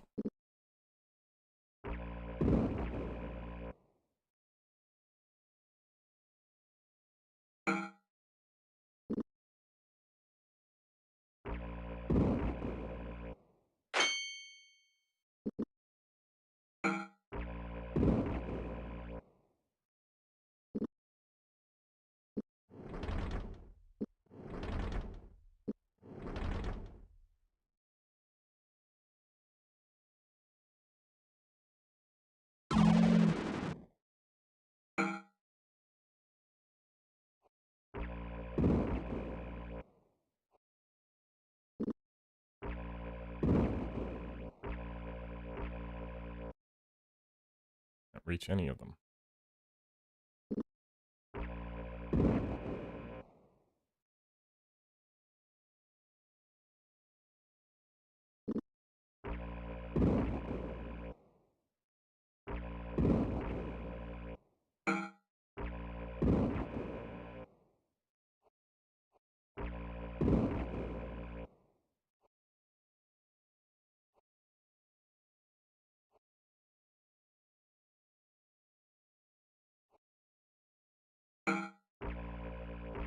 Hmm.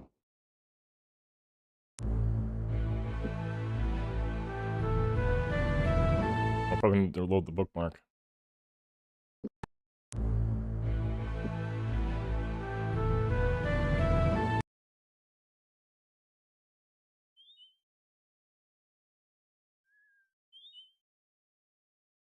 Where did they go? Oh, there they are. I really want to try this again.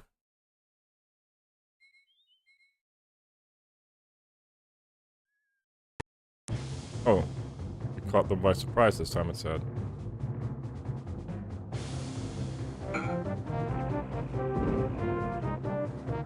Do not miss.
Nice.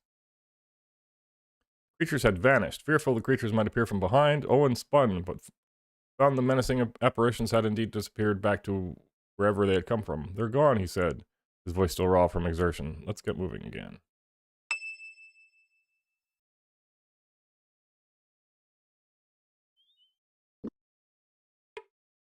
Place is abandoned. Maybe the occupants left something behind we can use. Let's have a look.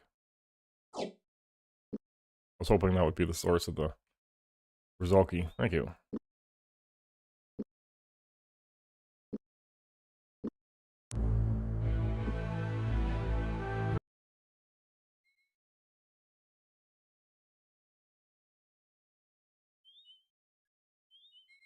more of them.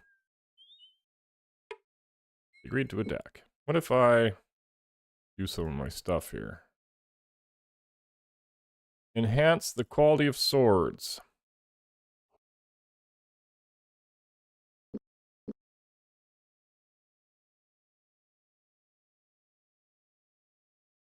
Protective coating for armor. Sure. Trying to conserve what little he had known, what little he had of the brown fluid, Gorth applied the flame root oil sparingly. Though it was rare that he had run across opponents who used naphtha to treat their blades, he wanted no unpleasant surprises if he did meet such individuals. Even in small amounts, the rare oil would extinguish any naphtha which contacted his armor. A dark sheen appeared as Gorth applied the holy oilcloth. Rubbing the metal until its surface drank up some of the residue, while its effects could be countered if his opponent used the same oil, it at least ensured that he would be on even footing with any hostile he met.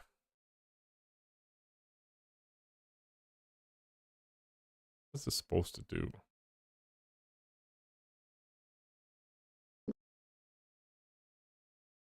This one do. Counteract the effects of enchanted blades.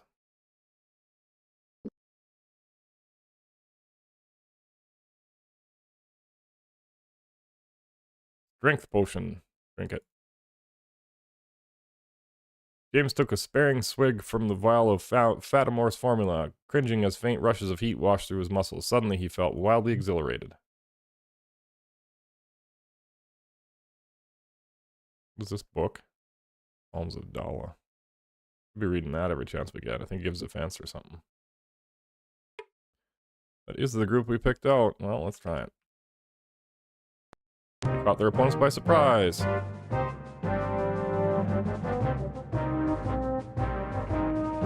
much for the strength potion.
Nice.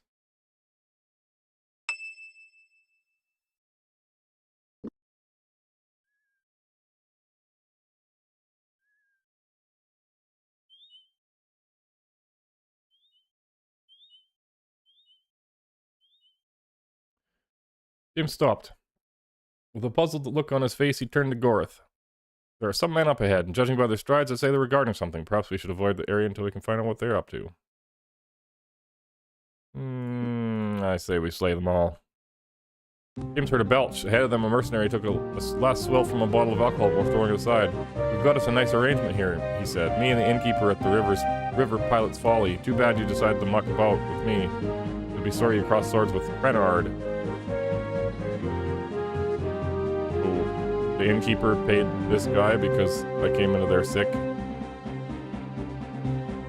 With your yellow pants, you're going down first. I guess I could have checked my, repaired my swords and stuff first.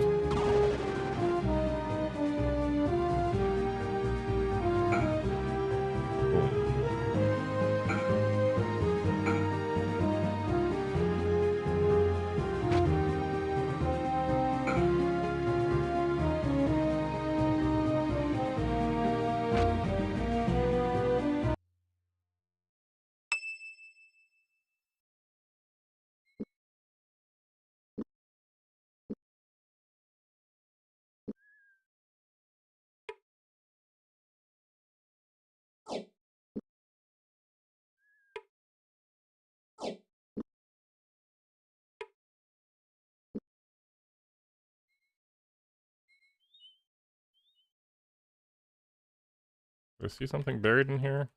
Chests. Yeah, those guys were easy.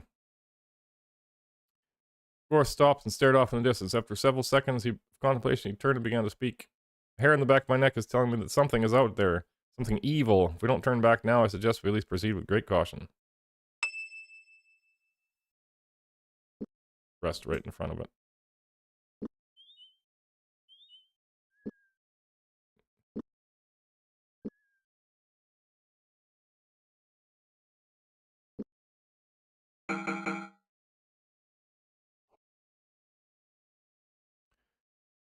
Essentially a book of prayers, most of the psalms dealt with the mythology surrounding the defender goddess and her frequent clashes with the war god, Tith Ononka.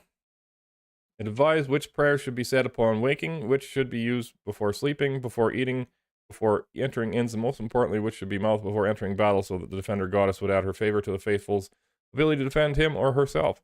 It also mentioned in passing that the goddess would lend her favor to those that drank the Dalatail milk, sometimes sold by her followers. Everybody read the book. From the guitar. Right. That put everybody's skills up. Fence. Nice.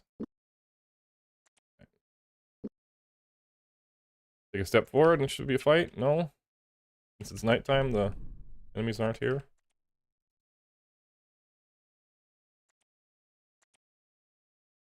Alright. Where'd those chests go? Where'd they go? 3 of them. I'm sick of riddles. I keep losing. Who works while he plays and plays while he works? Well, Bard.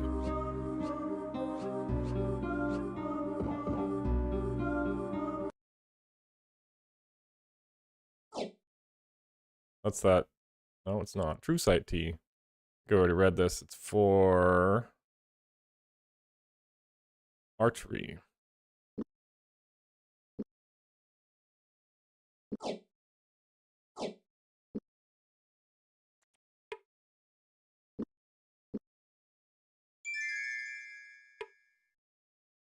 It's not trapped. Off chance I could pick it.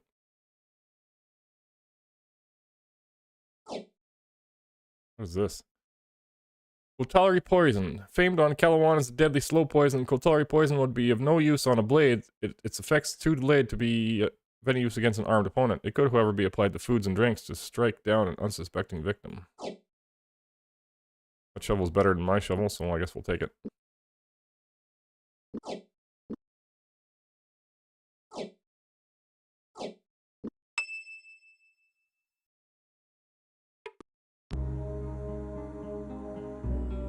Falls like a cat, crooked as a snake's hiss. Patch together your guesses, you won't guess this.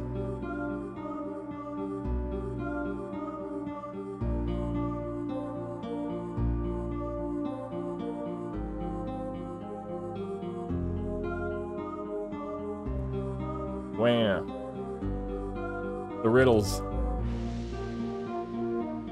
I don't like failing them.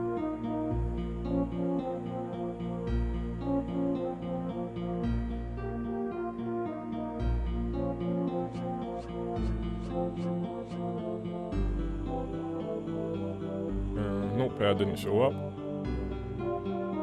Guess I hit it, maybe it was there the whole time.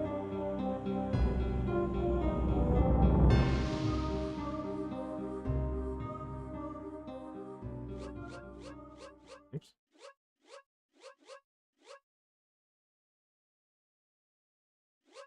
Comes after tea.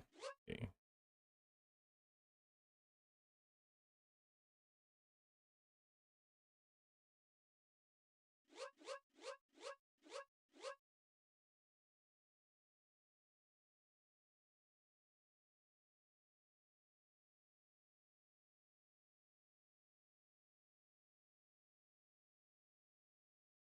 Claws like a cat, crooked as a snake's hiss.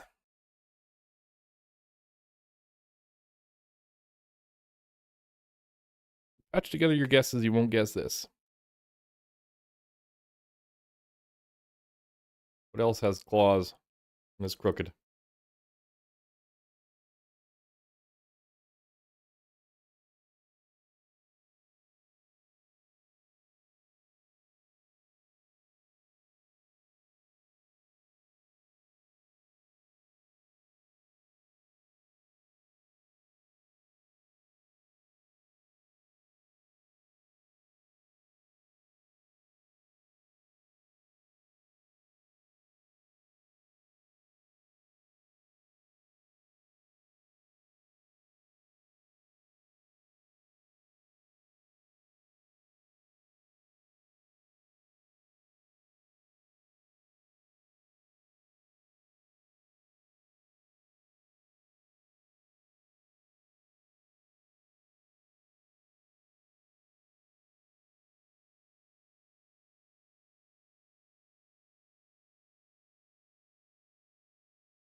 I don't know. Puzzles they're too difficult for me. Wow, that's the same one.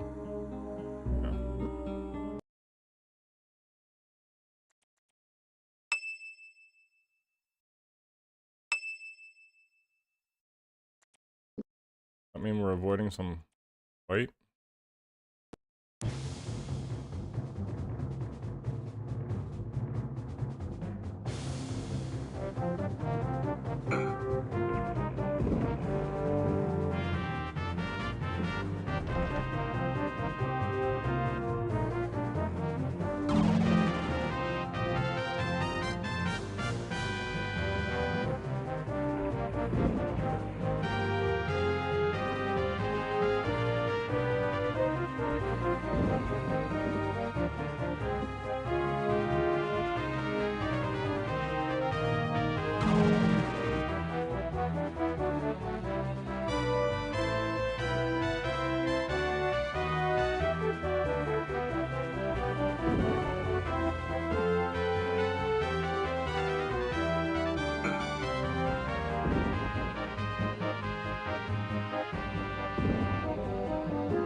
Oh.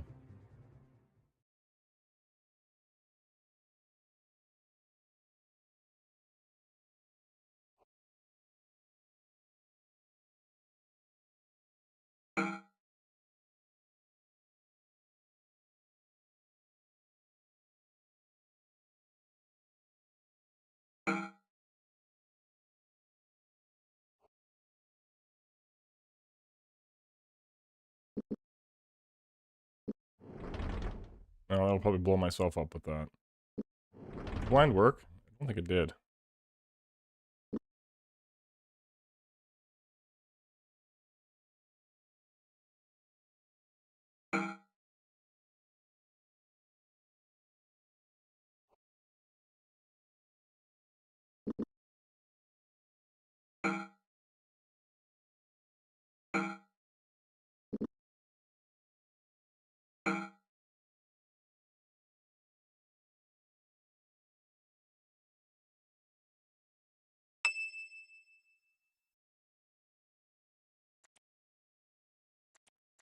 Claws like a cat.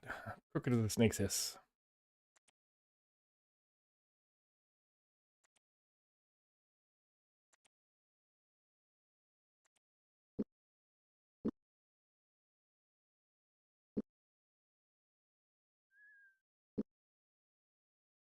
Thinking of like pliers, but that doesn't fit.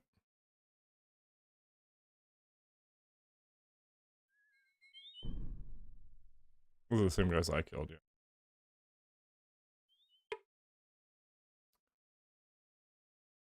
James pushed the door open. As he passed through, he noted the lack of a door latch, a sign the inn was likely chartered by the local lord to ensure the safety of travelers. Hopefully it would also mean the inn's furnishings would be suitable. What's this lady doing? James tapped the woman's shoulder. Slowly she turned to look at him, but rather than greeting him with a smile, her gaze was a look that he had thought reserved only for things that crawled out of the ground or lapped up table leavings in the dooryard. What do you want? I was hoping perhaps we could talk, James ventured. Pass the time with a little conversation. Why? She said curtly. Opening his mouth to reply, but suddenly finding himself bereft of adequate speech, he made a small sound which he was certain sounded quite unmanly. Stabbing him with her exquisitely beautiful stare, she smiled. I thought as much. Goodbye, sir. I'm sure you'll have a brilliant oratory career before you. The man was a gambler. Oh no. No gambling. Well, Bard. Made 15 sovereigns. Innkeeper smiled. Welcome, gents. It's going to be dark soon. Just think about spending the night. Dangerous out there. Dangerous? Questioned James. Why is that? The innkeeper leaned forward and whispered, the dead have taken up refuge in these parts. They stalk the roads by night and been attacking travelers. If I was you, I'd think about staying here tonight, getting an early start in the morning. 72 sovereigns per night? I don't think so.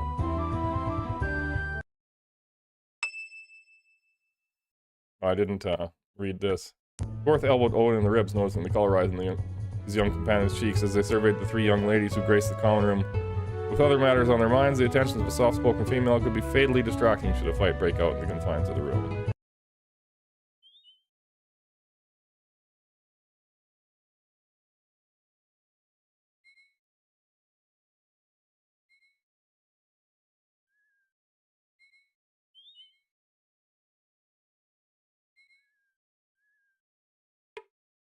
I was living for quite some time.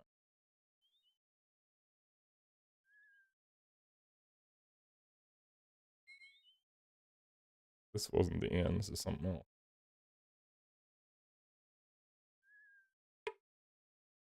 There's a tavern. It's a different one. Oh. This is the River Pilot's Folly, so this was where the mercenaries were hired. I thought they were hired in Silden or whatever that place was called. Within, the accommodations were humble. Several splintering tables had been jammed into the common room, and arranged to accommodate perhaps 25 men. 30 if hunger pressed them. Greasy stains covered benches and walls, evidence of wild days past. Barkeep, innkeeper, bard. 24 sovereigns. Good day, said James, without turning his attention towards him. The man responded, I normally enjoy talking to travelers, but today I'd rather just enjoy my ale. Very well then, James replied, heeding the man's wishes. Perhaps we'll return another time. Need any food? Not really.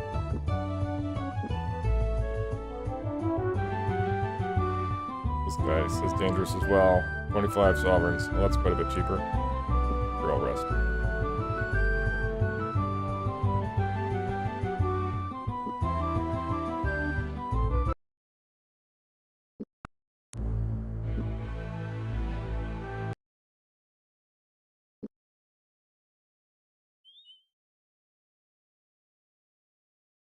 These will be the same 3 chests.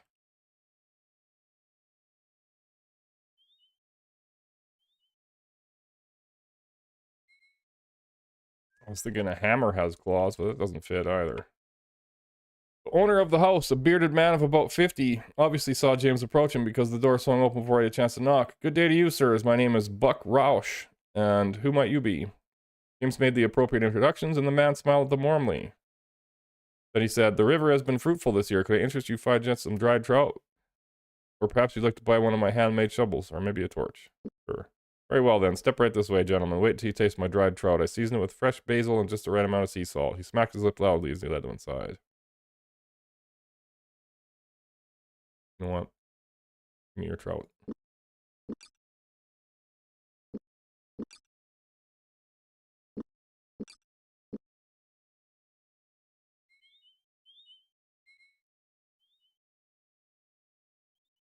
How many Rizulki are left?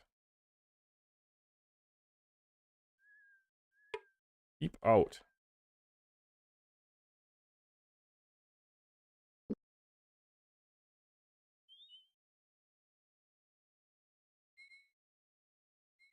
Two wells. What do you need 2 wells for? James knocked on the door. Doesn't seem anybody's about. Drink some water and drink some water. All right. Well, wells are just well. Keep out.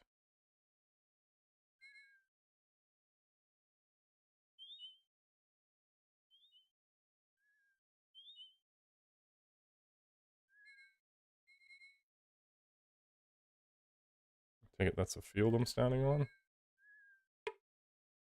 A man appeared in the doorway, his raven hair dusted with gray and the lines around his eyes hard. He looked on them with gravity, the weight of his stare deep and penetrating. This is the house of Madame Hafra, he rasped. Future, speaking with the dead, rumors. We require a payment of 50 gold. Do you wish a session with Madame? Sure.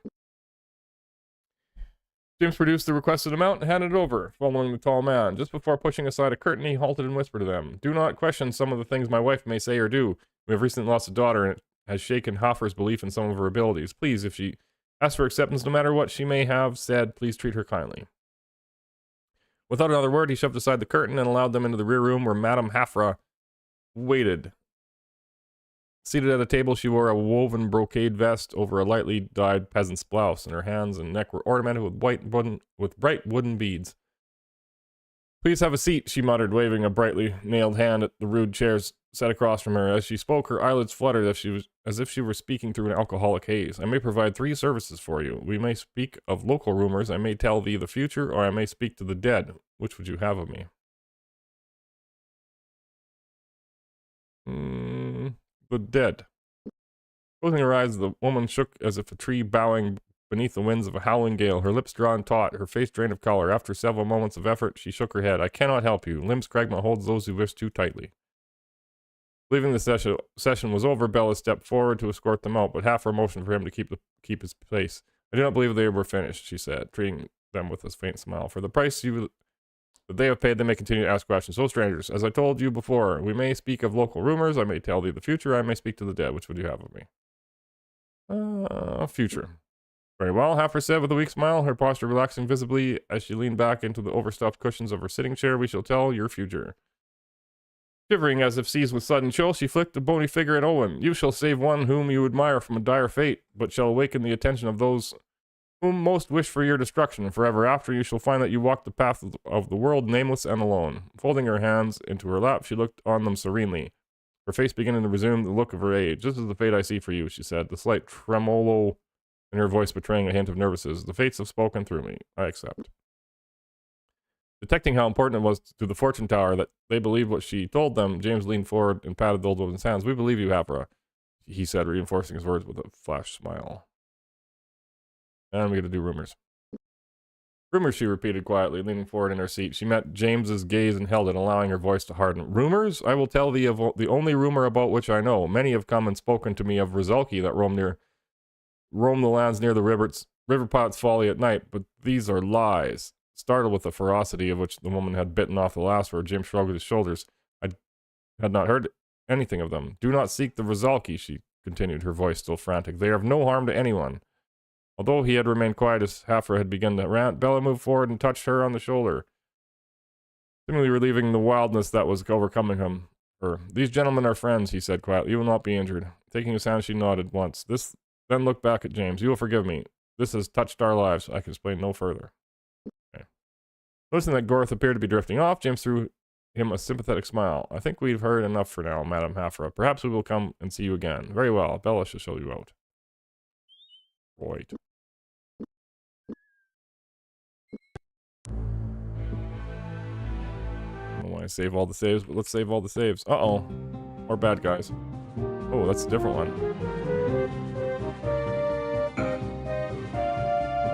If blind works.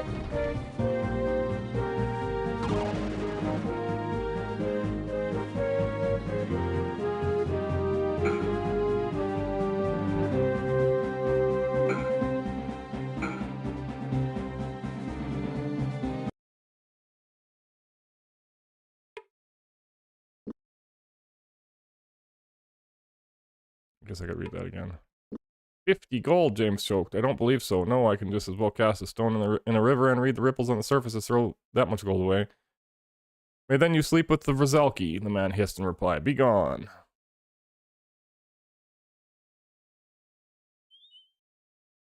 Oh. Bad guys.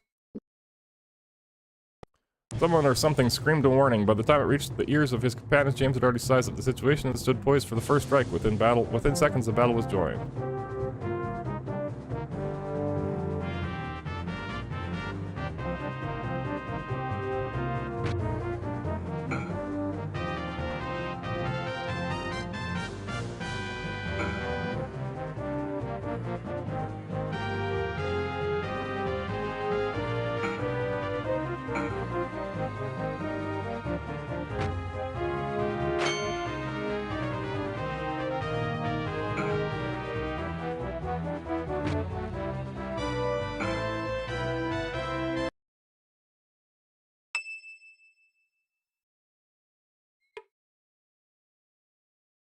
Poison arrows. Good thing he missed.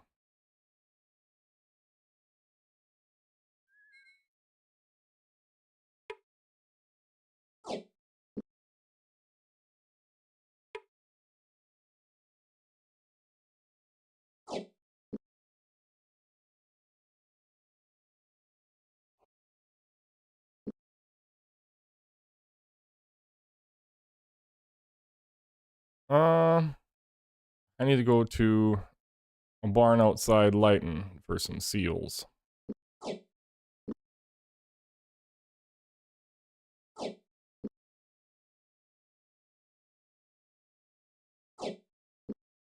This is the wrong hammer.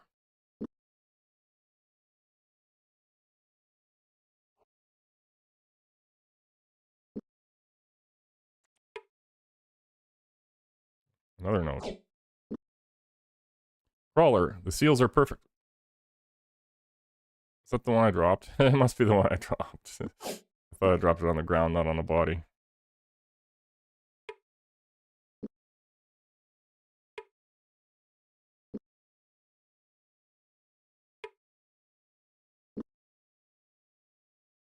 Alright, 3 chests again.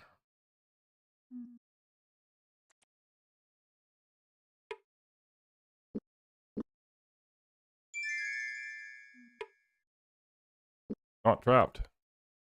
Good pick it. Ooh, money.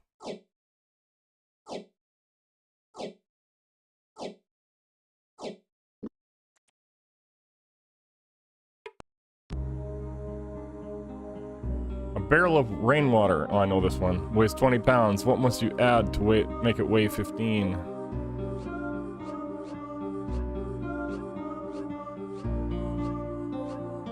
Answer is holes. Steel fire. Can't carry it.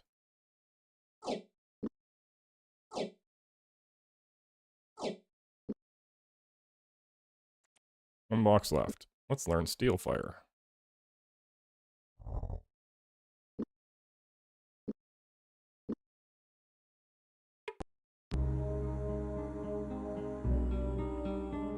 Kingdom fools are born without a lot of this, there is no doubt.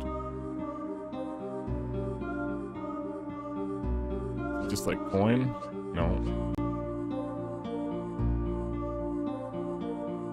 I want to say cents, but that doesn't fit.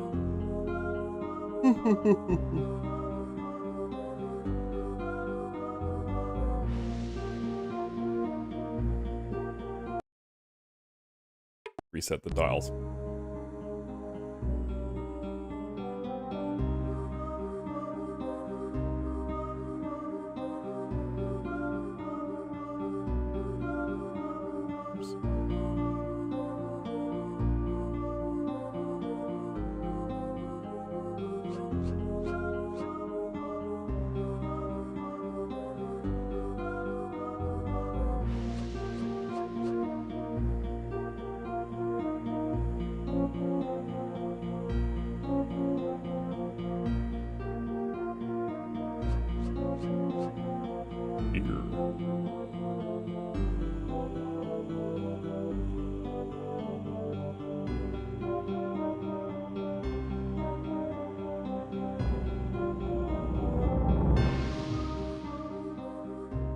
Not seeing it right away.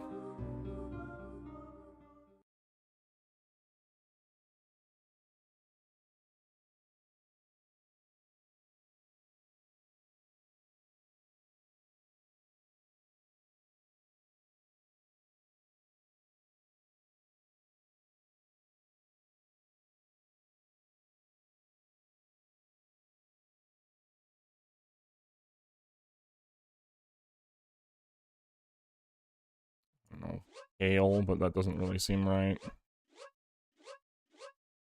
Hair, accidentally got it.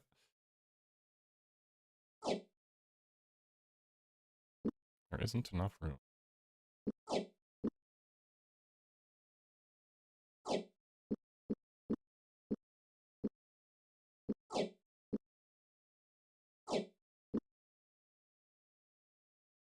That was 3 chests, wasn't it?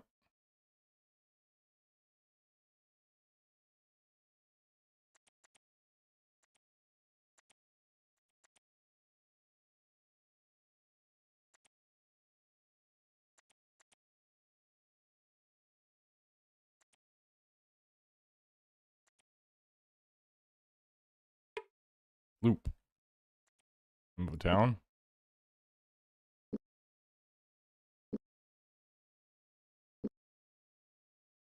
It is a town. We're supposed to be going to Romney, but I'm sure we need those seals that are found in a barn outside of Lighton.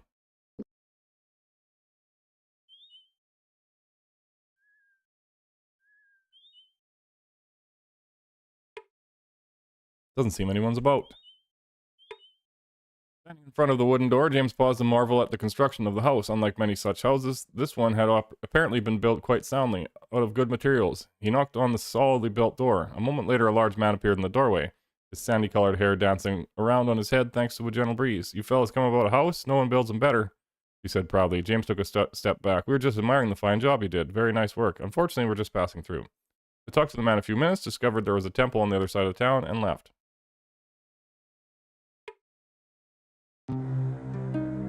Galilee's Jewels. The lay of the goods store was comfortably familiar, arranged in such a common-sense fashion that it took only a few moments for James to locate the items that he was interested in. Which interested him. I could sell my rubies to this guy, probably. I don't know what the ring does.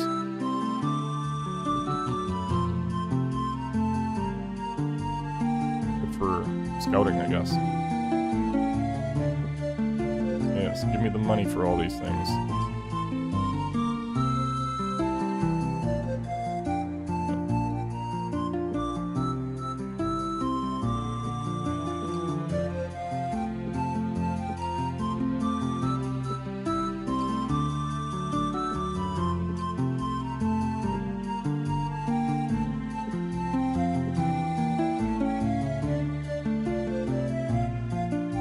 I need to be poisoning food.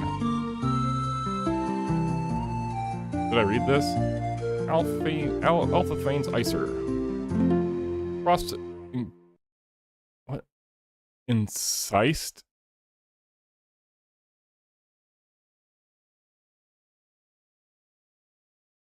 That's a new word for me, almost, I think. The crystalline point of the magician's tool, faint tendrils of mist trailing its arc as James waved it back and forth. If not for the engraved words on the handle, he might not have guessed its purpose. For magical treatment of a blade. Alpha-Phane the Artificer.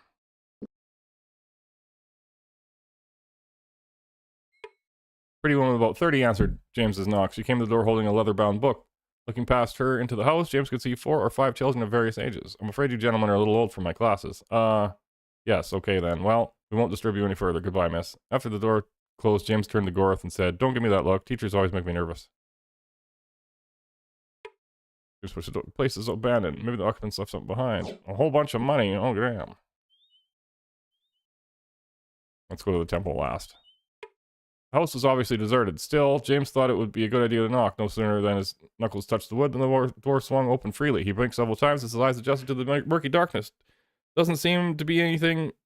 Suddenly, a scrawny ball of fur exploded out of the house, raking Gorth painfully across the face. "Damnation, that cat must be trapped in here for days." He caught his breath and went over to check Gorth's injury.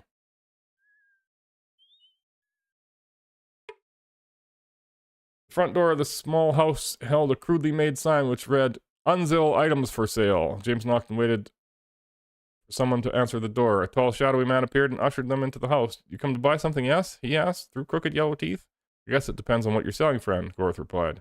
They followed the man to a large wooden table. It was covered with about a dozen items, mostly junk, but one caught James's eye. "Tell me about this piece. Where'd you get this?" he asked, picking up a broken medallion that looked as though it had been stepped on more than once. The man eyed them nervously. "I found it around here somewhere. Would you like to buy it?" He made a half-hearted sales pitch, then seemed almost relieved when his offer was rejected and he was told they had to leave. Turning to Gorth, James said, "Did you notice the Nighthawk medallion on that Nighthawk emblem on that medallion? I would say there definitely are, or were, Nighthawks in this area." It's a tavern that's not open yet. Yes. We'll heal up at the tavern to full. Oh, it's supposed to be midday. James could smell alcohol. Pushing the door of the shop open, he was met by a sharp-faced fellow who was carrying a wooden keg. Quickly dumping it with a pile of other casks, he wiped his hands off on a towel, then extended his hand. "Harlan," he said, "I'm the brewmaster around here when I'm not hauling things around." "And where exactly is here?" "This is the Upturned Keg. We're the best brewery this side of Romney. Would you care to sample some of our stock?" "We make a dandy apple wine," the proprietor said. "I can have some decanted for you." Refusing as politely as he knew how, James shook his head. We have to keep our heads about us, he said. We have a long road ahead and there's some trouble around, so I hear. We'll leave you to get back to your business. All right then. Well, can't heal the full. That guy's in, I guess. Let's check out the rest of the road here. Nothing. Just a circle.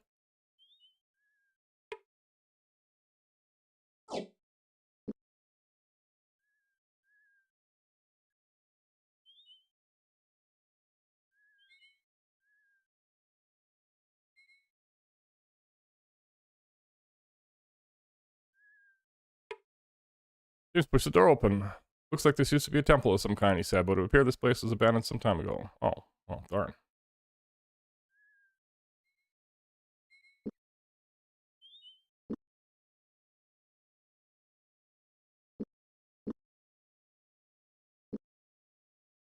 Well, I don't want to go to Romney yet. I want to go back to Lighton, and I'll have to go around those tax collectors somehow.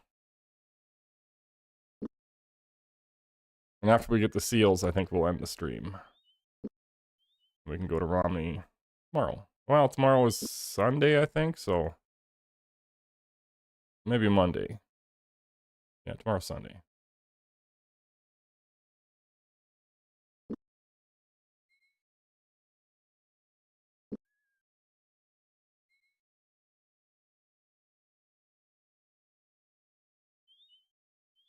Zoom.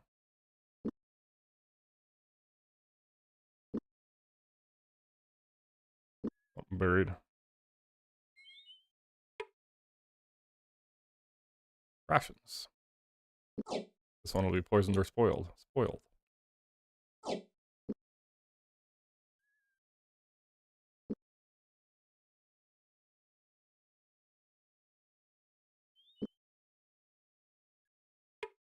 North Trail.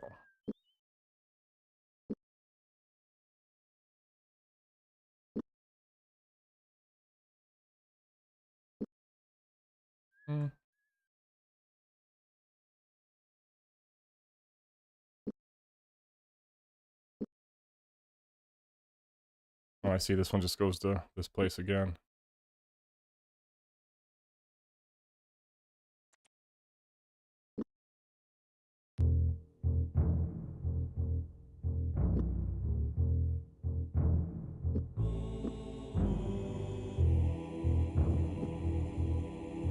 Am I still sick?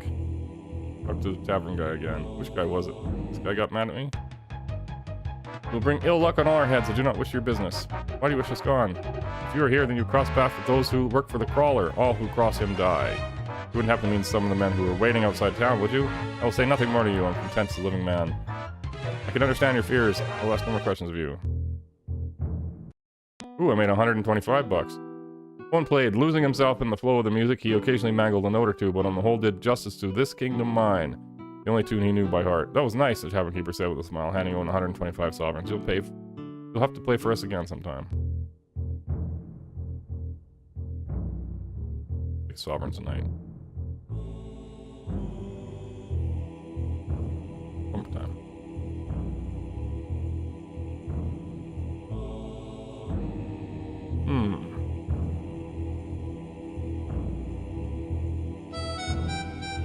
James shouted at the ship. Appearing at the railing of the ship, a golden-haired man waved down to them, then cupped his hands over his mouth. Unless one of you are in need of a trip to the priestess of the Isle of Ordis, I can't help you, he shouted. I've got to get the Mist Devil ready for sailing out within the week. Is one of you critically ill? No, but... James' blutter was cut off by the first mate. Sorry, mates, the retreating man shouted, ringing a bell on the deck. We've got to get these swabs moving.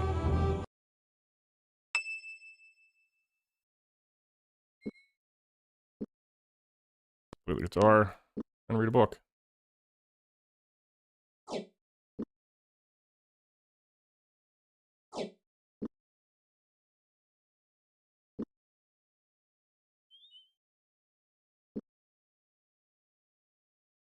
I don't know if I'm not sick anymore because of... the god cured me as I left his temple or something.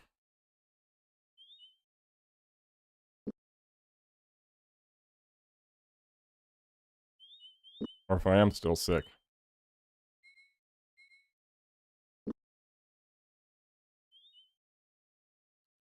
A well-armed band of men approached. You shall not pass this way unless you pay a road tax, yelled one of the men. James put a hand on his sword. Under whose authority do you make these demands? He shouted back. Lord Lighton, now either turn back or pay some tax 25 gold sovereigns. I'll pay him. Which will it be? 25 is pretty cheap. The bag was heavy. James gritted his teeth in anger as he carried the pouch of gold coins to the men standing before him. He dropped it noisily at their feet, making sure his hand was high enough in the air for it to make quite a noise. Lord Lighton thanks you, he said. We thank you, laughed the others. Okay, you may pass. Right, where's the barn? I need to go to the barn. The barn here. That's Lord Lighton. Do you have the armor? I do not, because I can't carry it.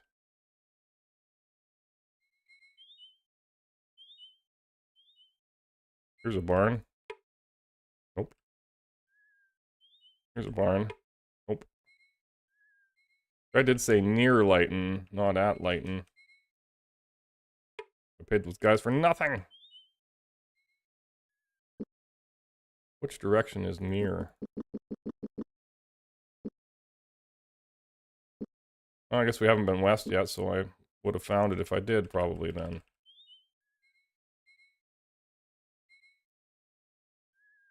Better behind the mountains?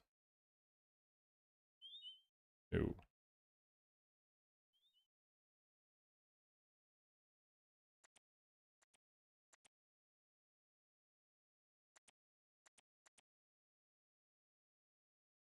There's one though. Ashes were cold.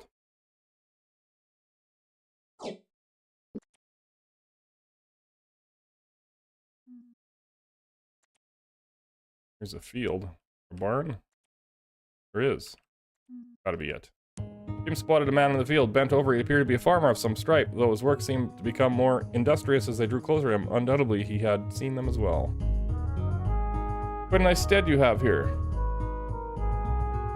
If you like busting sod, I suppose so. I've had a mind to sell a few things. Events here recently, I'm liking things less and less. I may just sell everything out here I've been telling everybody else. Like I've been telling everybody else. Of course, I wouldn't expect to keep a boy. Kept a boy like you'd understand. Kept boy. Max Bieber. This guy, I've heard his name a few times. I can't remember quite what about. Probably wouldn't, but this seems like such a nice lot to give up. Why would you want to? Everybody knows that something evil happened at the Battle of Sethanon. Definitely unnatural. Me, myself, I used to live in the center of town before King Liam offered up the money that I should leave. I didn't think much of leaving, but I thought that evil would stay there. And hasn't it? It's creeping down the road from Sethanon? Listen, boy, I don't care for your attitude. You may be all educated, but it don't mean you know anything about the world. If you're wise, you'll stay away from Sethanon and take anybody else that'll go with you. There's something evil hereabouts. I don't want to be about when Lass gets here.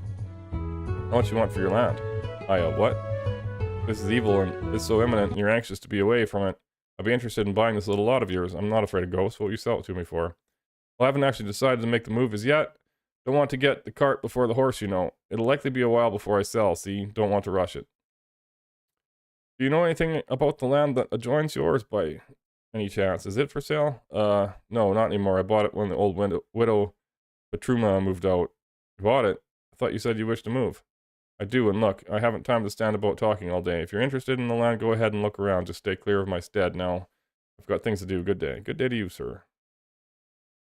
Man, we need rest. The barn door was locked. Sneaking around the other side, Jim spied a flagstone boulder resting against the outside of the back wall. With Gore's help, he pushed the stone to the side, revealing some broken planks in a hole just large enough for him to slip through. Stealing into the murky darkness, he inched along blindly until his foot bumped into something hard. Crouching down with a smile, he was able to make the shape of a wooden chest and received to find it unlocked. Ah, here's those seals I need. Glazer's Guild Seal. The stamp was simple, the kind generally used by nobles and priests, and it had a handle made of ivory from which depended several silk streamers. The seal itself was of 3 pots stacked one on top of another. The symbol associated with the powerful Glazer's Guild of Romney. I think I only need one. I'm just going to take one. Go with the house. Doesn't seem anyone's about.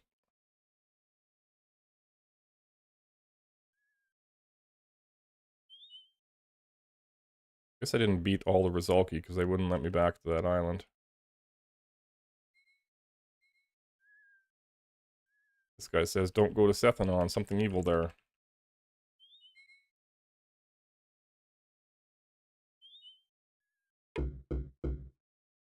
James knocked on the door. After several seconds, a large man greeted them, introducing himself as Herschel, invited them inside, and offered them some food and ale. Old ale. They discovered while eating that Herschel's house was an old relay station, and regaled them with stories about it until they were finished with their meals and ready to leave. Up on the tavern door. It's not open until midday. Man, let's have a look. Who's got the red drinks?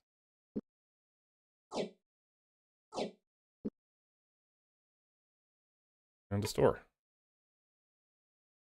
The door was locked. James was about to leave when a small sign hanging from a rusty nail on the door. The sign read Nia's shop, closed for now. That's a strange thing to put on a sign, James said with a puzzled look. Is this Sethanon? I doubt it. I think the white dots on the map are towns you can actually enter off the road.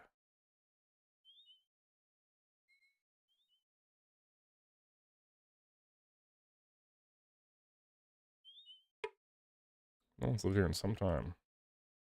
Is there anything back behind here? There is not. There is something. Another puzzle. The strongest chains will not bind it, ditch it, and rampart will not slow it down. 1,000 soldiers cannot beat it. It can knock down trees with a single push. This has got to be wind.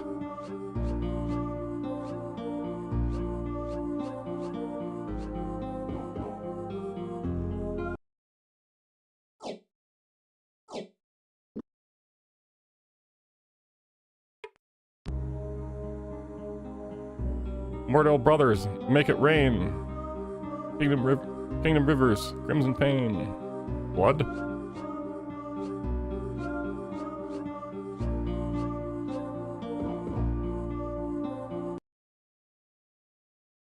Thoughts like clouds. I have no idea what that does. Light bowstring.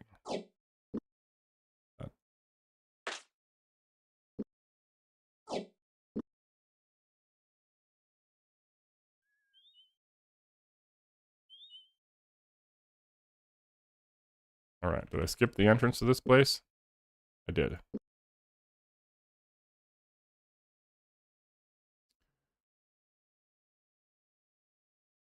The hair on the back of my neck is telling me that something is out there, something evil. If we don't turn back now, it's just we proceed with great caution.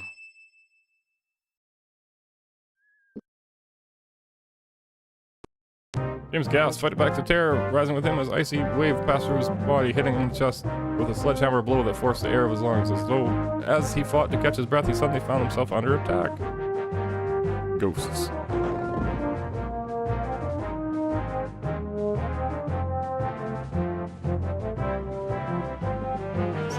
Read this awesome armor spell again. Skin of the Dragon.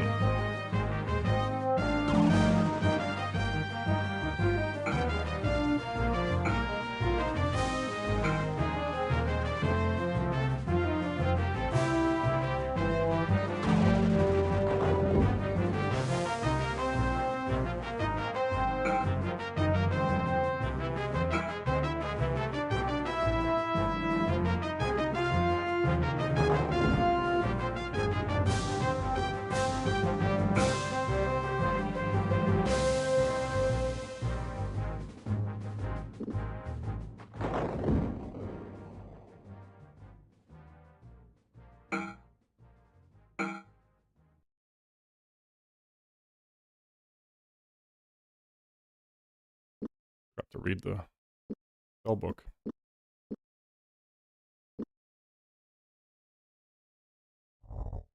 Now knows thoughts like clouds, which I have no idea what that does. Is that a daytime or a adventure spell? Not.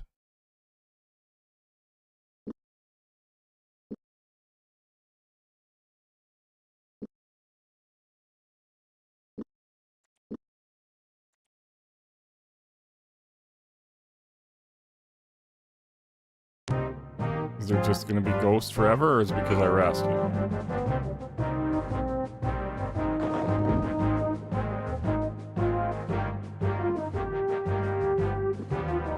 Wait, thoughts like clouds do. Infuses enemy spellcasters.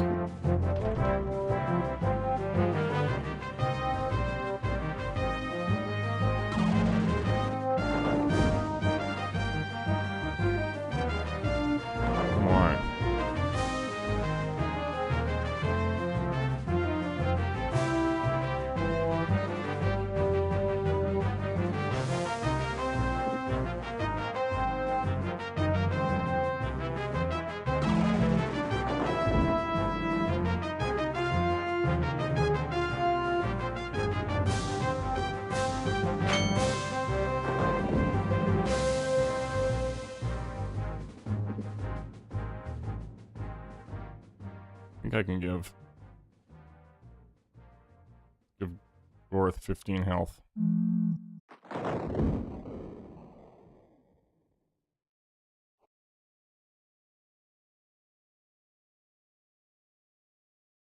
Maybe you can hit him now.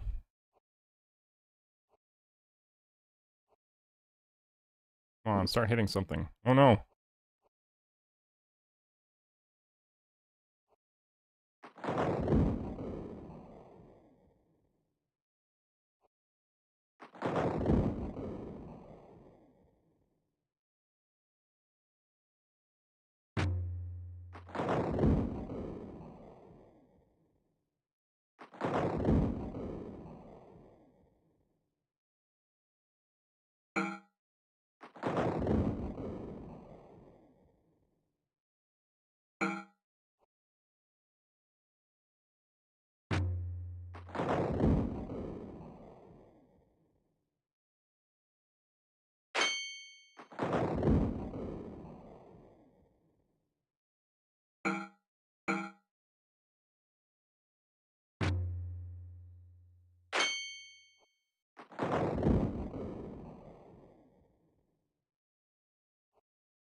His spell wore off.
Oh, his spell wore off again.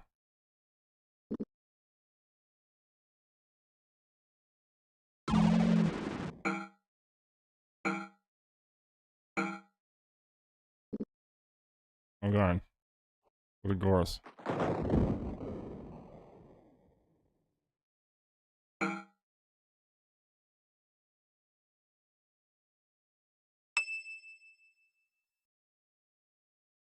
Right, no more of those, please.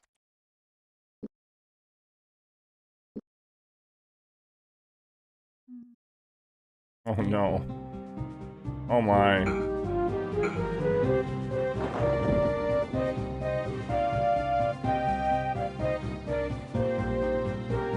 I guess it doesn't want us going to Cephalon. It ran. Just reload really quick.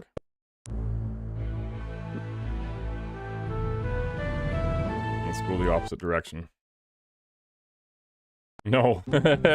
How many of these fights are there going to be?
Good.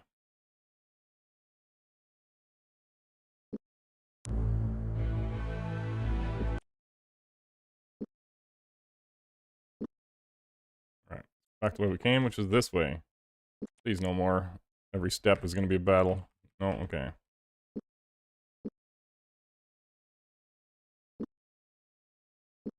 No, let's not get into that again. Let's just go east. Ooh, a tree. Not tree. James approached the wooden stump cautiously, seeing that it was hollow. He looked inside. Okay.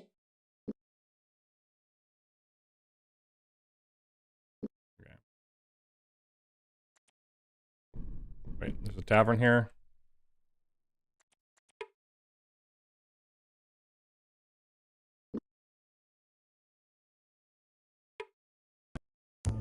Six-Toe Tavern.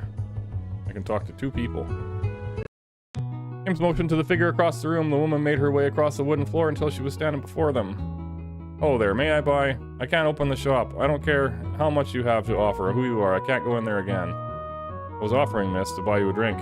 Oh, sorry, I was thinking you were stopping in to buy something from my goods store across the road. Since my father's death, I've had to run the run of these 2 places, the tavern here and the goods store across the way. You know, I've had folks in here for a week by last count, all offering money for a sword made by a hermit up north. Fool that I am. I sent the word out, but that was before things started happening in my store. I've since closed up things for a bit. Close your store? Why? What sorts of things were going on in there? You'll think I'm foolish. I think I'm foolish. Tell me and I'll listen. If I laugh once, even once, you may upend a cask of ale over my head. You'll pay for the cask if I do. All right then. I'm telling you, in the past 3 weeks I've seen a man prowling about in my shop. That's easy enough. Between companions and myself, we can get rid of your prowler by dinner tomorrow. And you know, you run through ghosts as easy as that? Poleaxe poltergeist in your spare time? Ghosts? This prowler of yours is a ghost? Told you they wouldn't believe me. I'll put it to you though, if you can find a way to put the ghost in my shop to rest, then I'll reopen my shop and give you the Galen Griefmaker I bought from the hermit. Simple as that. That offer is nearly as attractive as the woman delivering it. Thank you, my fair lady. The gambler. No. Bard. 26 sovereigns. Can we sleep here? Is there a sleep? Are we? No. Tavern you can't rest at. Alright then. Oh, I didn't read though. Now I want to do this before turning the game off. Rest until nighttime.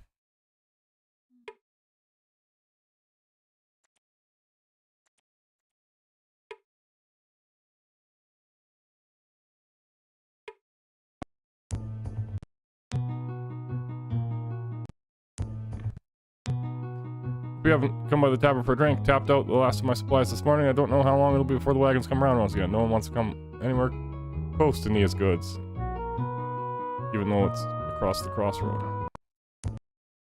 Well, she told me to put the thing to rest, but I guess maybe we'll try the graveyard. Leighton Dink. No longer can he hate his name. Just a body. Dulcima Daggins. Mother's wombs to earth and tomb. Just a body. Jared Lycrow. Owned a shop and a tavern. Never wanted for more. Hour passed. Covered in grime and grave mold, James distastefully flung back the heavy lid of the coffin to look at the contents. Immediately, he retched as a thick ammonia scent billowed up from the coffin's corrupting remains. Just a body. Let's get him covered back up. Wait, Owen said, pointing down the hole. Look, someone's taken his hand. Why would a grave robber steal a body part? James shrugged. I wouldn't have guessed I would be digging up graves myself if Gorth hadn't said that the Mordell used them sometimes as secret caches? Either way, let's get him covered up and be on our way. Fanless Marlin. Couldn't rest in life. Just a body. Kevin Pathan. Got too close to his work. Naphtha. Unlabeled and unadorned, Owen still recognized the large ceramic container for what it held. Naphtha. Applied to a sword blade in small amounts and set ablaze, it would exacerbate the pain of any cut made with the blade, though the oil would quickly burn off the sword once applied. Okay, well, can we tell that lady that her father's missing a hand?